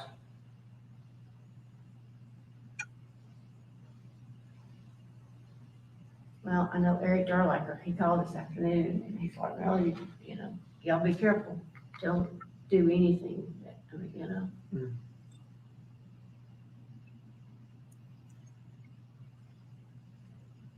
I mean, has Scott implied that I would have done something? No. I mean, I would have never, ever hurt him. Never. The unfortunate thing is somebody did, and we Sure. don't know who did, and it's our job to determine that. So we have to go through our common standard procedures. I mean, you're the spouse. We have to do everything in our power to rule you out or to rule you in, Right. So, in today's day and age with technology, cell phones are one of the biggest pieces of evidence. So it's common procedure. They're included. We take them, we analyze them. We can get it back to you pretty quickly. So a good place to stop. I stopped it at 37:38. All right, break for lunch. We're gonna deal with something during the lunch break, so I'm gonna give you all till 1:30. All right, y'all be excused. 1:30.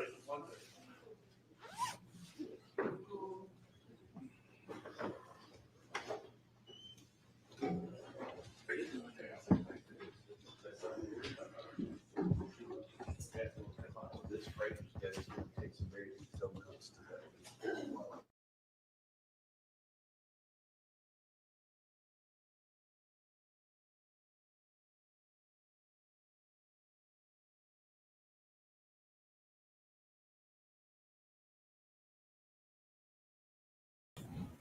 So they got an hour and a half off.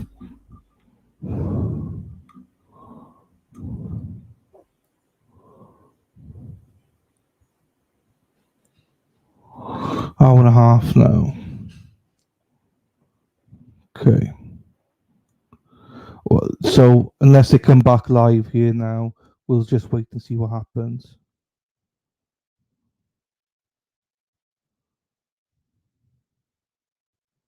It's weird.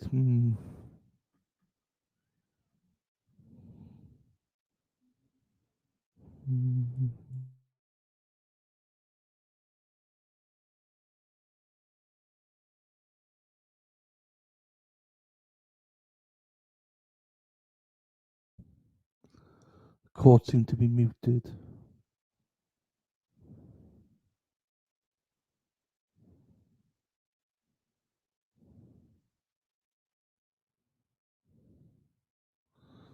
Okay.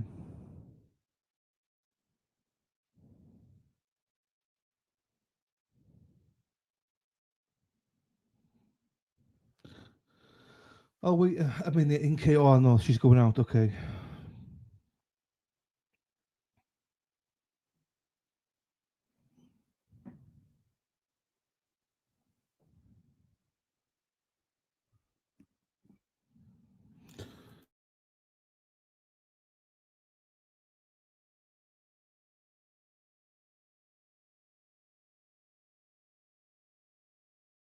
Fuck was muted.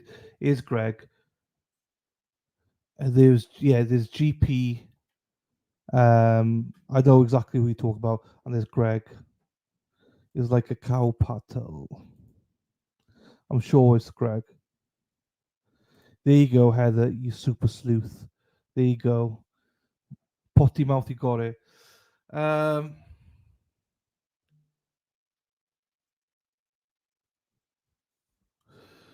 Okay. Right. So just a reminder, I'm going to close this stream down now. And I don't think she's been offered a deal, Raoul. I don't think she's been offered a deal. And you're able to, well, I mean, some of you will probably next hour and a half will want to go watch Sarah Boone, go and watch her. She's not on the stand. I think they're on a lunch break or something anyway. So I'm not sure. But it should take you to the next stream. Should take you to the next stream, and we will be going live at 1:30. It says 1:15. I'll try and get there for about 1:15. But yeah, right. With that, everybody, if you want to go and chat about the trial, you can do that. If you want to, whatever, happy days, and I'll go live about 20:15. There. Okay, thank you, everybody. Love you all. See you in a little bit. I got lasagna for dinner tonight. Lasagna. So I'm gonna go and prep that. Love you. And I am breaking later. Because I can't play anything over the break. That's why I just thought I'd break into two just to see how it is. Because most streamers do it. I never do it, but most streamers do it. So I thought, you know what, let's give it a try and see if it works or not. It might not work. You might all fuck off somewhere else, Daffodil. But we'll see. Sing me a song. Standing Stones. Hello, sir. How are you? Coming in at the wrong time. Right, everybody. I shall see you in about an hour and 20 minutes. Love you all. Take care. And the stream.